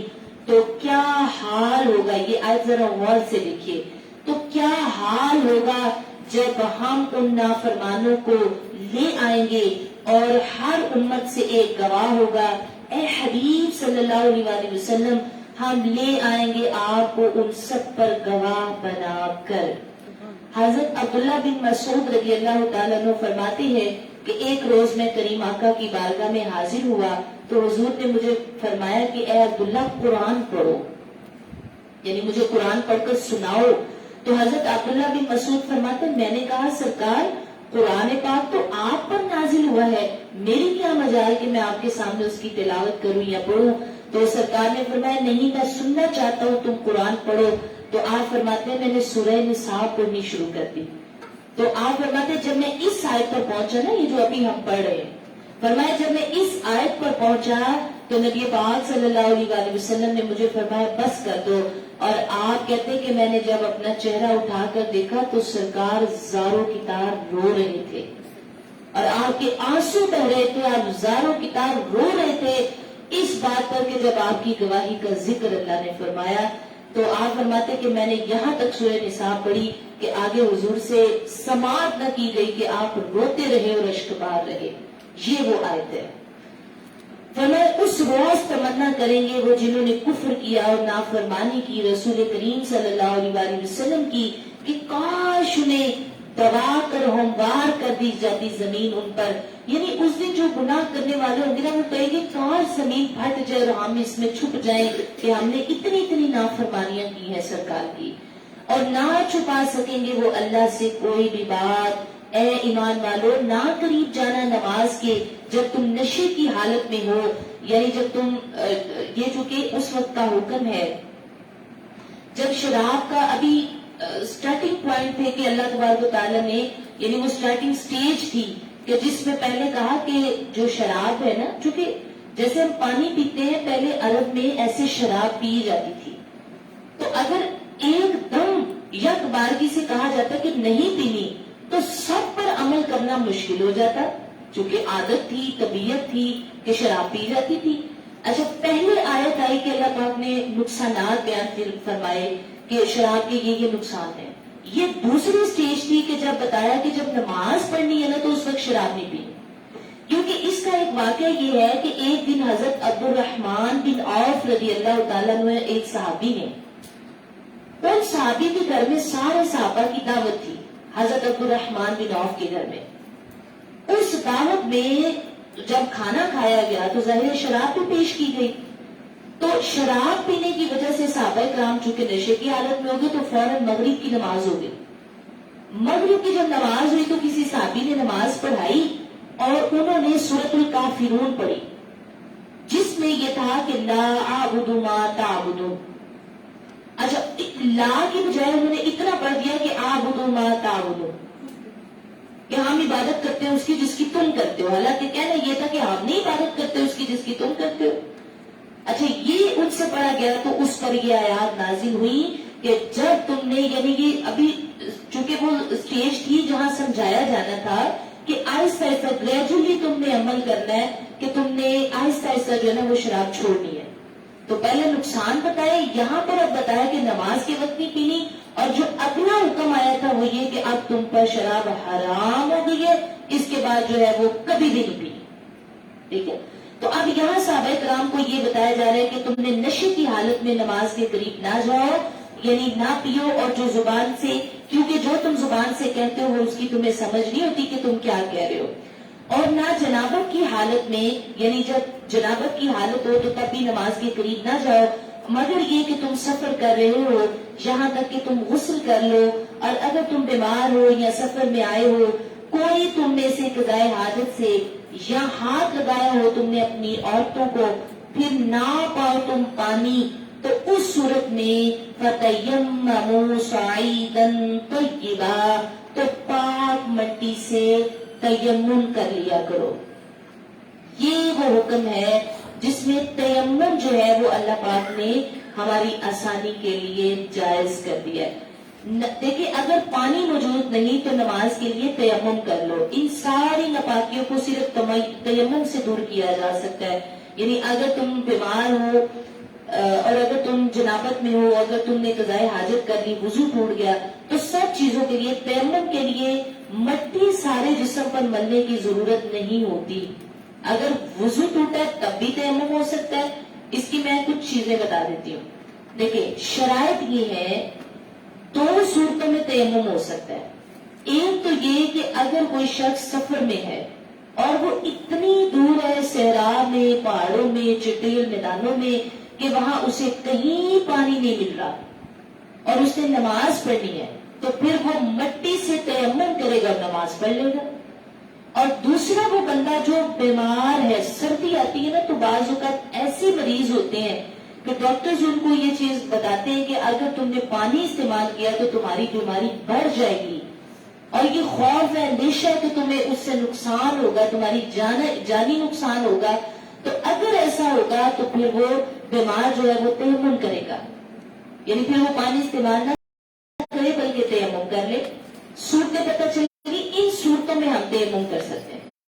اچھا, دوسری بات یہ کہ ہم کس لیے, اگر وضو ٹوٹا تب بھی تیمم ہو جائے گا, اور اگر غسل واجب ہو گیا ہے تو تب بھی تیمم سے ہی غسل کی بات بھی پوری ہو جائے گی. جیسے صحابہ کرام کہتے ہیں کہ ہمیں پہلے اس بات کا علم نہیں تھا, تو ہم ایک سفر میں تھے نبی اکرم صلی اللہ علیہ وسلم کے ساتھ, تو ہم نے وہاں کیا کیا کہ کسی پر غسل فرض ہوا, تو انہوں نے اپنے آپ کو پوری مٹی میں جو ہے نا وہ لیٹ گئے اور پوری مٹی جسم بھر مار لی. تو جب سرکار کی بارگاہ میں آئے تو حضور مسکرائے, فرمایا کہ تم نے تو اپنے آپ کو پورا مٹی سے بھر لیا ہے. تو یہ آپ نے فرمایا اصل میں مجھے لگا جیسے وضو کے لیے صرف اتنا حصہ کرنا ہے, تو اس طرح غسل کے لیے تو پورا لیٹ لیٹ کے میں نے مٹی سے خود کو بھر لیا. تو آپ نے فرمایا کہ وضو اور غسل دونوں اگر واجب ہو جائیں تو صرف ایک تیمم جیسے طریقہ ہے اس طریقے سے ہی تمہارا وہ پورا ہو جائے گا. اور تیمم کا طریقہ کیا ہے؟ صرف 2 چیزیں. فرمایا کہ ایک دفعہ تم نے, پہلی چیز تو یہ ہے کہ مٹی سے, پاک مٹی, سعیدن طیبہ, پاک مٹی سے تیمم ہوتا ہے. پاک مٹی سے مطلب ریت ہے, ٹیلا ہے, کہیں پر کوئی گرد جمی ہوئی ہے تو وہ پاک ہے. آپ کو پتا ہے وہاں سے کوئی جانور کوئی گندی چیزیں گزرتی نہیں ہے, صرف ڈسٹ لگی ہوئی ہے, ایک گرد سی ہے, اور آپ نے اس پر ہاتھ مارنے ہیں. ہاتھ مارنے اور ان ہاتھوں کو دیکھنا ہے, مٹی اگر زیادہ لگی تو جھاڑ لینا ہے یا پھونک لینا ہے اور اپنے چہرے کو اس کے اوپر جو ہے وہ مٹی لگا لینی, بس ایک طریقہ. اور دوسری بار ہاتھ پھیرنے ہیں اور پھر اگر مٹی زیادہ لگی تو جھاڑ کے تو دونوں بازوؤں کو کوہنیوں سمیت جو ہے وہ مٹی لگا لینی ہے اور بس آپ کا تیمم ہو جائے گا. یہ طریقہ ہے, ٹھیک ہے. اچھا جی, تو لہٰذا یہاں پر پورا تیمم کا طریقہ ہے جو میں نے آپ کے سامنے پیش کر دی ہے. فرمایا کہ تیمم کر لو پاک مٹی سے. اس کا طریقہ یہ ہے کہ ہاتھ پھیرو اپنے چہروں پر اور بازوؤں پر, اور بے شک اللہ تعالی معاف فرمانے والا اور بہت بخشنے والا ہے. کیا نہیں دیکھا آپ نے ان لوگوں کی طرف جنہیں دیا گیا حصہ کتاب سے کہ وہ خرید رہے ہیں گمراہی کو, وہ یہ بھی چاہتے ہیں کہ وہ بہک جائے, تم بھی اصل راستے سے. اللہ خوب جانتا ہے تمہارے دشمنوں کو, اور کافی ہے تمہارے لیے اللہ دوست, اور کافی ہے تمہارے لیے اللہ ہی مددگار. کچھ لوگ جو یہودی ہیں وہ اللہ کے کلام کو پھیر دیتے ہیں اس کی اصل جگہ سے, اور یہ آیت بڑی قابل غور ہے. وہ کہتے ہیں سمعنا وعصینا. اچھا, جو یہودی ہے نا وہ دل میں جب اللہ کا کلام سنتے تھے تو وہ سن کر بظاہر یہ کہتے تھے کہ ہم نے سنا, لیکن دل میں چوری چوری کہتے تھے ہم سے نہیں مانا جاتا. وہ یہ ان کی ادا اللہ تعالیٰ بتا رہے کہ وہ سن کے کہتے تھے ہم نے سنا, لیکن جب وہ سن لیتے تو کہتے وعصینا, دل میں کہتے ہم سے کوئی نہیں اس پر عمل ہوتا. تو کہتے ہیں, تو اللہ تعالیٰ فرماتے اب جب تم اللہ کا کلام سنو تو تم کہو سمعنا, ہم نے سنا, واطعنا, اور ہم نے اس سے مان لیا, الحمدللہ. تو جب کہیں پر ہم ایسی آیات پڑھیں جس پر ہمیں عمل کی بار بار تلقین کی جاتی ہے تو ہمیں چاہیے کہ ہم ہر بات پہ کہیں سمعنا واطعنا, اللہ ہم نے سن تو لیا ہے, اب تو ہمیں عمل کی توفیق عطا فرما, اب تو ہمیں اس کے لیے ہماری زندگی آسان کر دے تاکہ ہم تیرے اس حکم پر عمل کریں. بعض اوقات غیر ہے, ہم ایک مثلا جیسے پردہ ہے, شرعی پردہ, تمہاری خاتون کیوں نہیں کرتی؟ اس لیے کہ وہ حکم بار بار سنتی تو ہے لیکن اس کے لیے امپلیمنٹیشن بہت مشکل ہو جاتی ہے. یعنی وہ کہتی کہ میں ہر خواتین کا لیول جو ہے وہ عمل کرنے کا یا برداشت کرنے کا وہ آپس میں, یا سمجھ لیں ہمارے انوائرمنٹس میں فرق ہے, ہمارے جو گھر کے ماحول ہیں یا آنے جانے میں اس میں بھی شاید کوئی ڈفرینس ہے. لیکن آپ دیکھیں قرآن جو ہے وہ سب سے بڑی چیز ہے, سوسائٹی فیکٹر سے, انوائرمنٹ سے, ہر چیز سے بڑی قرآن چیز ہے. اور ہم قرآن پاک میں پڑھ بھی رہے ہیں کہ بھئی ہم نے شریف پردہ, ہم نے اپنا چہرہ چھپانا ہے, لیکن ہم نہیں چھپاتے. اب آپ لوگ یہاں بیٹھے ہیں, آپ لوگ خود سوچیں آپ کیوں نہیں چھپاتے؟ یعنی آپ لوگ کیوں نہیں چھپاتے چہرہ؟ کیوں؟ کیونکہ یہ جو لیول ہے نا ماننے کا, سمعنا واطعنا, اس میں فرق آ جاتا ہے. ہم نے سنا اور ہم نے اطاعت کی. یعنی آپ دیکھو نا, وہ لوگ کہتے تھے, دیکھیں یہودی کہتے تھے سمینا وعصینا استغفر اللہ, وہ کیا کہتے تھے ہم نے سنا, اور دلوں میں چپکے چپکے کہتے ساڈے کو نہیں ہوتا, اتنا مشکل کام ہم کیسے کریں. تو اللہ پاک نے اسی بات کو بیان فرمایا. لیکن جو مومن ہے وہ واقعی جو کر لیتا ہے نا وہ کہتا ہے سمیعنا واطعنا, میں نے سنا بھی اور مالک مجھے توفیق بھی دے کہ میں پوری کر لوں. تو اس لیے زندگی میں صرف آسانیاں نہیں ہوتی بلکہ مشکل حالات بھی آتے ہیں. اور مشکل کیا ہوتا ہے؟ سب سے پہلے دین کا کوئی کام سنا اور اس پر عمل کرنا. بازو کا عمل آسان نہیں ہوتا, بے شک مشکل ہے. مثلا کل میں نے وہ تھوڑا اسٹرالر جو ہے وہ موٹا لے لیا تھا, اور اس میں اتنی گھبراہٹ میں اور اتنی تکلیف میں نے آپ لوگوں کو پڑھایا کہ مجھے رات تک اس کی تکلیف رہی. یقین کریں میرے سانس میں مسئلہ رہا اور مجھے اتنی تکلیف رہی, اور جو میں نے یہاں پڑھایا تکلیف سے پڑھایا. تو آپ کو کیا لگتا ہے نیکی پر جو اجر ملتا ہے وہ آسانی سے تو نہیں ملتا. مجھے برداشت کرنا پڑا, مجھے تکلیف ہوئی, اس کے بعد اللہ پاک اسے قبول کر لے اور اس پر مجھے اجر عطا کرے. تو آسانی سے نیکی نہیں ہوتی, بعض نیکیاں تو مشکل سے ہوتی ہیں. اس لیے اللہ پاک سے یہ توفیق مانگنی چاہیے کہ سمعنا واطعنا, اللہ میں سچے طریقے سے یہ کہنے کی توفیق دے کہ ہم نے تیرا کلام سنا بھی اور ہم اس پر اطاعت بھی کریں گے انشاءاللہ تعالی. اور صحابہ بھی ایسے کرتے تھے, صحابہ بھی ایسے کرتے تھے. وہ جب سنتے تھے نا وہ اسی طرح کہتے تھے ہر آیت پہ سمعنا واطعنا, اللہ نے سنا اور ہم ابھی اس پر اطاعت کریں گے, اور وہ کرتے بھی تھے الحمدللہ. اچھا فرمایا کہ اے لوگوں جنہیں دی گئی کتاب ایمان لاؤ اس پر جو نازل فرمائی تاکہ تصدیق کرو اس کتاب کی جو تمہارے پاس ہے. ایمان لاؤ اس سے پہلے کہ تمہارے چہرے مسخ کر دیے جائیں اور تمہاری پشتیں پھیر دی جائیں, یا لعنت کرے ان پر جس طرح ہم نے لعنت کی ہے ہفتے والوں پر, یعنی بنی اسرائیل کا ذکر ہے. اور اللہ کا حکم پورا ہو کر رہتا ہے, بے شک اللہ نہیں بخشتا اس بات کو کہ اس کے ساتھ شرک کیا جائے, اور بخش دیتا ہے شرک کے علاوہ جو بھی گناہ ہو اللہ تعالیٰ اس کو بخش دیتا ہے, لیکن شرک کو اللہ نہیں بخشتا. یہ بات یاد رکھنی چاہیے.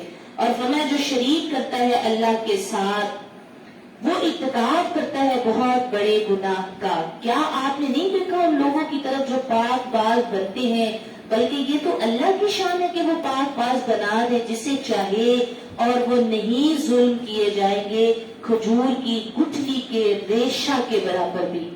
اللہ کسی بندے پر ذرا ظلم نہیں کرتا, یعنی کھجور کی گٹھلی کی اوپر جو باریک سا ہم اس کا ریشہ سا دیکھتے ہیں وہ سفید رنگ کا, فرمایا وہ ایک کیسا کور ہوتا ہے باریک سا, اتنا بھی اللہ اپنے بندے پر ظلم نہیں کرتا. کیا نہیں دیکھا تم نے ان لوگوں کی طرف رکوع شروع ہو رہا ہے کہ جنہیں دیا گیا حصہ کتاب میں سے اور اب وہ اعتقاد رکھنے لگے ہیں جت اور طاغوت پر. جت اور طاغوت کا مطلب ہے شیاطین پر, اور کہتے ہیں ان کے بارے میں جنہوں نے کفر کیا کہ یہ کافی زیادہ ہدایت یافتہ ہیں, استغفر اللہ, اور ان میں سے ان سے جو ایمان لائے ہیں. یہ جو کہ ایسے منافقین ہیں جو منافقین کہتے تھے کہ مسلمانوں سے زیادہ یہودی ہدایت پر ہے, عیسائی یہ کہتے تھے اور منافقین یہ کہتے تھے معاذ اللہ. تو اللہ فرماتے یہی وہ بد نصیب ہے کہ جن پر اللہ نے لعنت کی ہے, اور جس پر اللہ لعنت فرمائے اس کے لیے کوئی اور راستہ نہیں ہے. کیا ان کے لیے کوئی حصہ ہے حکومت میں؟ اگر ایسا ہوتا تو نہ دیتے یہ لوگوں کو تل برابر بھی, یعنی اگر اللہ تعالیٰ اختیار لوگوں کو دے دیتا تو لوگ تو تل برابر بھی لوگوں کو کچھ نہ دیتے. کیا حسد کرتے ہیں لوگوں سے اس نعمت پر جو اللہ نے ان کو عطا فرمائی ہے اپنے فضل سے. اللہ نے جو اپنے فضل سے نعمت عطا کی ہے وہ حسد کرتے ہیں, آگ میں جلتے ہیں. اللہ فرماتے ہیں ہم نے تو ابراہیم کو کتاب اور حکمت عطا کر دی ہے اور ان کو عظیم الشان سلطنت عطا کر دی ہے. تو ان میں سے جو کوئی ایمان لائے اس کے ساتھ اور کسی نے منہ پھیر لیا اس سے تو کافی ہے انہیں جہنم میں جلانے کے لیے یہ بات. بے شک جنہوں نے انکار کیا ہماری آیتوں کا ہم انہیں آگ میں ڈال دیں گے, ان کی کھالیں پک سڑ جائیں گی اور بدل کر رکھ دیں گے ان کی کھالوں کو تاکہ وہ مسلسل عذاب کا مزہ چکتے رہیں. بے شک اللہ غالب حکمت والا ہے, اور جو لوگ ایمان لائے ہیں نیک عمل کرتے ہیں اللہ ان کو جنت میں داخل کر دے گا, اور اس جنت میں جس میں بہت ساری نہریں بہ رہی ہیں, ان نہروں میں ان باغوں میں ان کے لیے پاک باز بیویاں ہوں گی, اور ہم انہیں گنے گنے سایوں والے درختوں میں داخل کریں گے. بے شک اللہ حکم فرماتا ہے کہ جن کی امانتیں تمہارے پاس ہیں وہ واپس کر دو, کسی کی امانت نہ رکھا کرو, اور جب بھی فیصلہ کرو تو انصاف کے ساتھ فیصلہ کیا کرو. بے شک اللہ بہت ہی اچھی بات کی تمہیں نصیحت کرتا ہے کیونکہ اللہ سب کچھ سننے والا اور دیکھنے والا ہے. اے ایمان والو اطاعت کرو اللہ کی اور اس کے رسول کی, اور حاکموں کی یعنی جو تمہارے اوپر حاکم مقرر ہو ان کی بھی اطاعت کیا کرو. اگر تم جھگڑنے لگو کسی چیز میں تو لوٹا دو اسے اللہ اور اس کے رسول کے فرمان کی طرف. اگر تم ایمان رکھتے ہو اللہ پر اور آخرت پر یہی بہتر ہے اور بہت اچھا انجام ہے. کیا نہیں دیکھا آپ نے ان کی طرف جو دعویٰ تو ایمان کا کرتے ہیں اس کتاب کے ساتھ، لیکن وہ کیا کرتے ہیں کہ جو کچھ اتارا گیا ہے آپ پر اس پر ایمان تو لاتے ہیں، لیکن وہ یہ چاہتے ہیں کہ وہ اپنے فیصلے شیطانوں سے کروائیں. اچھا، یہاں ایک بہت بڑا اشارہ ہمیں کیا گیا اس بات کی طرف کہ جو فیصلہ اللہ اور اس کے رسول نے، یہ ایک واقعہ یہ ہے کہ ایک یہودی اور ایک منافق کا جھگڑا ہو گیا. منافق وہ تھا جو بظاہر مسلمان تھا لیکن دل سے مسلمان نہیں تھا، اس کو منافق کہتے ہیں. اچھا، منافق اور یہودی کا جھگڑا ہو گیا تو جو یہودی تھا اس نے کہا کہ فیصلہ ہم نبی پاک صلی اللہ علیہ وسلم سے کرائیں گے. اب منافق جو تھا اس کے دل میں تھا کہ جو سرکار فیصلہ کریں گے وہ تو حق کا کریں گے چاہے میں مسلمان ہوں. تو اس نے کہا نہیں، فیصلہ جو ہے وہ تمہارے سردار کعب بن اشرف یعنی یہودی سے کروائیں گے. تو خیر وہ اس نے کہا کہ نہیں، ہم تمہارے نبی کے پاس جائیں گے، وہ ان سے فیصلہ کروائیں گے. وہ نبی کریم صلی اللہ علیہ وسلم کے پاس آئے تو آپ نے، چونکہ یہودی جو تھا وہ حق پر تھا، آپ نے یہودی کے حق میں فیصلہ کیا. اچھا، وہ جو منافق تھا اس نے کہا نہیں، تم ایسا کرو، میرے ساتھ حضرت ابو بکر صدیق کے پاس چلو اور ہم ان سے فیصلہ کروائیں گے. اچھا، وہ کسی طرح راضی کرا کے اسے لے آیا اور حضرت سیدنا ابو بکر صدیق سے فیصلہ کروایا. تو آپ بھی چونکہ انصاف کے فیصلے کرنے والے تھے تو آپ نے بھی یہودی حق پر تھا تو اس کے حق میں فیصلہ کیا. اب وہ جو منافق تھا اس نے تیسری بار کہا کہ میرے ساتھی، میں تجھے آخری بار میری بات مان لو اور یہ فیصلہ ہم حضرت عمر کے پاس لے کر جائیں گے. جب وہ حضرت عمر کے پاس آئے تو حضرت عمر کے پاس آتے یہودی نے کہا سرکار ہم پہلے آپ کے نبی کے پاس گئے تھے، انہوں نے فیصلہ بھی میرے ہاتھ میں دیا، پھر ہم حضرت ابو بکر صدیق کے پاس گئے، انہوں نے بھی فیصلہ میرے ہاتھ میں دیا، لیکن یہ مان ہی نہیں رہا، اب ہم آپ کے پاس آئے ہیں. تو حضرت عمر فاروق نے فرمایا اچھا اب رکو، اس کا فیصلہ میں کرتا ہوں. آپ اندر گئے اور جا کر ایک تلوار اٹھا لائے اور آ کر اس کا سر دھڑ سے الگ کر دیا، اسے قتل آپ نے اسی وقت مار دیا. فرمایا جو اللہ کا اور اس کے رسول کا فیصلہ نہیں مانتا، عمر کے پاس اس کا یہی فیصلہ ہے کہ اسے قتل کر دیا جائے. یعنی اس طرح فرمایا کہ جو اللہ اور اس کے رسول کا فیصلہ نہیں مانتا. تو اس دن نبی پاک صلی اللہ علیہ وسلم نے حضرت عمر کو فاروق کا لقب دیا تھا، یعنی حق اور باطل میں فرق کرنے والا فاروق. یعنی آپ نے یہ فرق کیا نا کہ حق فیصلے کو باطل بنانے والے کو آپ نے جو ہے وہ ختم کر دیا، تو آپ کو فاروق کا لقب ملا. اس واقعے کو اس آیت میں جو ہے وہ ہم ٹرانسلیٹ کر رہے ہیں. فرمایا کہ وہ چاہتے ہیں کہ وہ اپنے فیصلے مقدمات جو ہیں وہ شیطانوں کے پاس لے جائیں، حالانکہ انہیں حکم دیا گیا ہے کہ وہ انکار کرے طاغوت کا اور چاہتا ہے شیطان کے بہکا دے انہیں بہت دور تک. اور جب ان سے کہا جاتا ہے کہ اس کتاب کی طرف آؤ جو اللہ نے اور اس کے رسول نے جو تمہارے سامنے پڑھی ہے یا نازل کی ہے، تو آپ دیکھیں گے کہ منافقوں کے منہ بگڑ جاتے ہیں اور وہ اپنی گردنیں موڑ لیتے ہیں. اور کیا حال ہوتا ہے جب مصیبت پہنچتی ہے انہیں ایسی جو ان کے اعمال کی وجہ سے ہوتی ہے، اور پھر وہ آپ کے پاس حاضر ہوتے ہیں اور قسمیں اٹھاتے ہیں کہ ہم نے ایسا نہیں کیا اور ہمارا ایسا ارادہ نہیں تھا. یہ وہ لوگ ہیں کہ اللہ خوب جانتا ہے جو کچھ ان کے دلوں میں منافقت ہے، اللہ کو تو پتا ہے. تو اے پیارے نبی آپ ان سے چشم پوشی فرمائیں، انہیں نصیحت کریں اور ان کو یہ کہتے رہیں تنہائی میں ایسی بات جو ان کو اثر کر جائے. اور ہم نے نہیں بھیجا کسی رسول کو مگر اس لیے بھیجا ہے کہ ہر رسول کی اطاعت کی جائے. اور یہ آیت تو بہت ہی پیاری ہے، بغور سنیے. فرمایا اگر یہ لوگ جب ظلم کر بیٹھیں اپنی جانوں پر تو یہ آپ کی بارگاہ میں تشریف لے آئیں، واستغفر اللہ، تو اللہ ان کی بخشش کر دے گا. اور نیز مغفرت طلب کرتا ان کے لیے رسول کریم، یعنی پھر آپ بھی اگر ان کے لیے بخشش طلب کریں تو ضرور یہ اللہ کو بہت توبہ قبول فرمانے والا اور رحم کرنے والا پائیں گے. یعنی اگر کوئی شخص ظلم کر لے اپنی جان پر تو اسے چاہیے کہ وہ نبی پاک صلی اللہ علیہ وسلم کی بارگاہ میں آ جائے تو سرکار اس کی مغفرت فرما دیں گے، تو اللہ بھی اس کی مغفرت فرما دے گا. یعنی آج بھی جب ہم مدینہ شریف میں جاتے ہیں تو یہ اسی حکم پر عمل ہے کہ آج بھی جب ہم سرکار کی بارگاہ میں جاتے ہیں تو جس بندے نے اپنے نفس پر جتنے بھی ظلم کر لیے ہیں اب وہ حضور کی بارگاہ میں آ گیا ہے. اب اس بارگاہ میں آ کر جب وہ حضور کے سامنے التجا اور استدعاء کرتا ہے اور آپ کی وسیلہ جلیلہ سے اللہ کے حضور دعائی کرتا ہے, اللہ فرماتا ہے جب تم میرے محبوب کی بارگاہ میں آ گئے تو میں نے بھی تمہیں معاف کر دیا ہے. سبحان اللہ. اچھا جسے مختصر کرتے ہیں, فرمایا کہ یہ بہت ہی خوبصورت ایک آیت ہے جو آپ کو ہم پڑھنے لگے, اسے دلچسپی سے پڑھ لیجئے, پھر انشاءاللہ ہم اسے تھوڑا مختصر کر دیتے ہیں.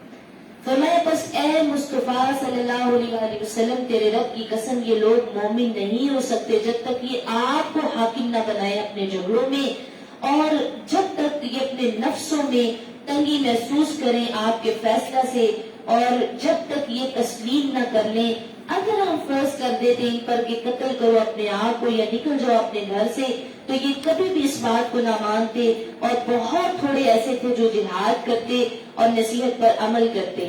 اور فرمایا کہ اس وقت اللہ تبارک و تعالیٰ جو عمل کرنے والے ان کو اجر عظیم عطا فرمانے والا ہے اور ضرور پہنچاتے انہیں سیدھے راستے تک.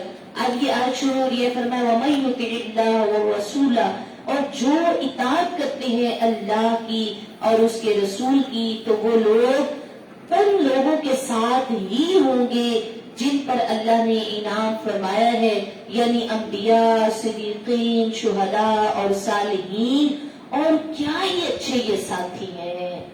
سبحان اللہ. اگر نبی پاک صلی اللہ علیہ وآلہ وسلم کی بارگاہ میں ایک صحابی حاضر ہوئے تو ایک دن وہ کہنے لگے کہ یا رسول اللہ آپ کے پاس میں اس لیے حاضر ہوا ہوں کہ مجھے ایک بات کا بڑا خوف ہے, بڑا ڈر ہے, بڑی تکلیف ہے. میں اکثر یہ بات سوچ کر روتا ہوں کہ سرکار جب ہم وفات پا جائیں گے, یعنی میں بھی فوت ہو جاؤں گا اور آپ بھی اس دنیا سے ظاہری پردہ فرما جائیں گے, تو یا رسول اللہ جنت میں تو حساب و کتاب کے بعد ظاہر ہے آپ اللہ کے نبی ہیں, آپ تو بہت بڑے درجوں میں ہوں گے, آپ تو بہت بڑے درجوں میں ہوں گے, اور جو میں ہوں میں تو پتہ نہیں کس درجے پر ہوں گا. تو سرکار آپ مجھے بتائیں وہاں آپ سے ملاقات کیسے ہوگی, وہاں آپ سے زیارت کیسے ہوگی, وہاں آپ کے ساتھ باتیں کیسے ہوں گی, گفتگو کیسے ہوگی. اچھا وہ اتنے غمگین ہوئے تو اللہ کے اس پر یہ آیات نازل ہوئی.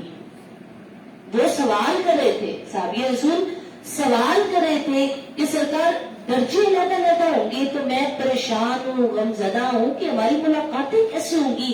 اس پر یہ آیات نازل ہوئی, اور حضرت انس کہتے ہیں کہ ہمارے لیے اس دن سے بڑھ کر کوئی خوشی نہیں تھی کہ جس دن یہ آیات نازل ہوئی تھی کہ ہمیں بتایا گیا کہ انسان قیامت کے دن اسی شخص کے ساتھ ہوگا جس سے وہ دنیا میں محبت کرتا ہے.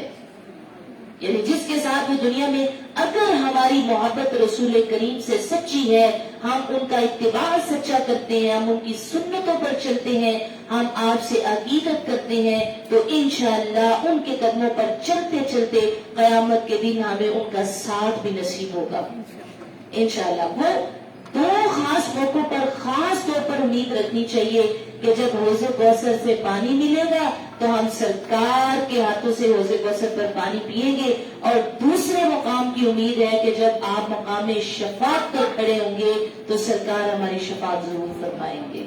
تو یہ وہ اتنی پیاری آیات ہیں کہ صحابہ پریشان ہوئے کہ ہم کہاں ہوں گے. تو اللہ تعالیٰ نے فرمایا بندہ اسی کے ساتھ ہوگا جس سے وہ محبت کرتا ہے, تو انعام والوں کے ساتھ انعام والے ہوں گے, انبیاء کے ساتھ, صدیقین کے ساتھ, شہداء کے ساتھ, صالحین کے ساتھ. سبحان اللہ.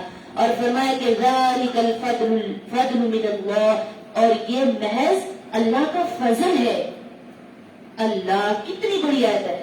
فرمایا یہ صرف اللہ کا فضل ہے کیونکہ انسان اپنے اعمال کے باعث بعض اوقات درجے حاصل نہیں کرتا بلکہ وہ اللہ کے فضل کی وجہ سے درجے حاصل کرتا ہے. آپ دیکھیں بعض اوقات بندہ اعمال میں تو بڑا ایکٹیو ہوتا ہے لیکن اس کے اعمال جو ہوتے ہیں نا وہ بعض اوقات اسے وہ فائدہ نہیں دیتے جو اس بندے کو فائدہ ہوتا ہے جس پر اللہ کا فضل ہوتا ہے. اس لیے جب وہ عمل کرے تو ہرگز اپنے عمل پر اترائے نہیں کہ میں اتنا روزہ دار ہوں, میں اتنا قاری قرآن ہوں, یا میں اتنا بڑا عالم ہوں.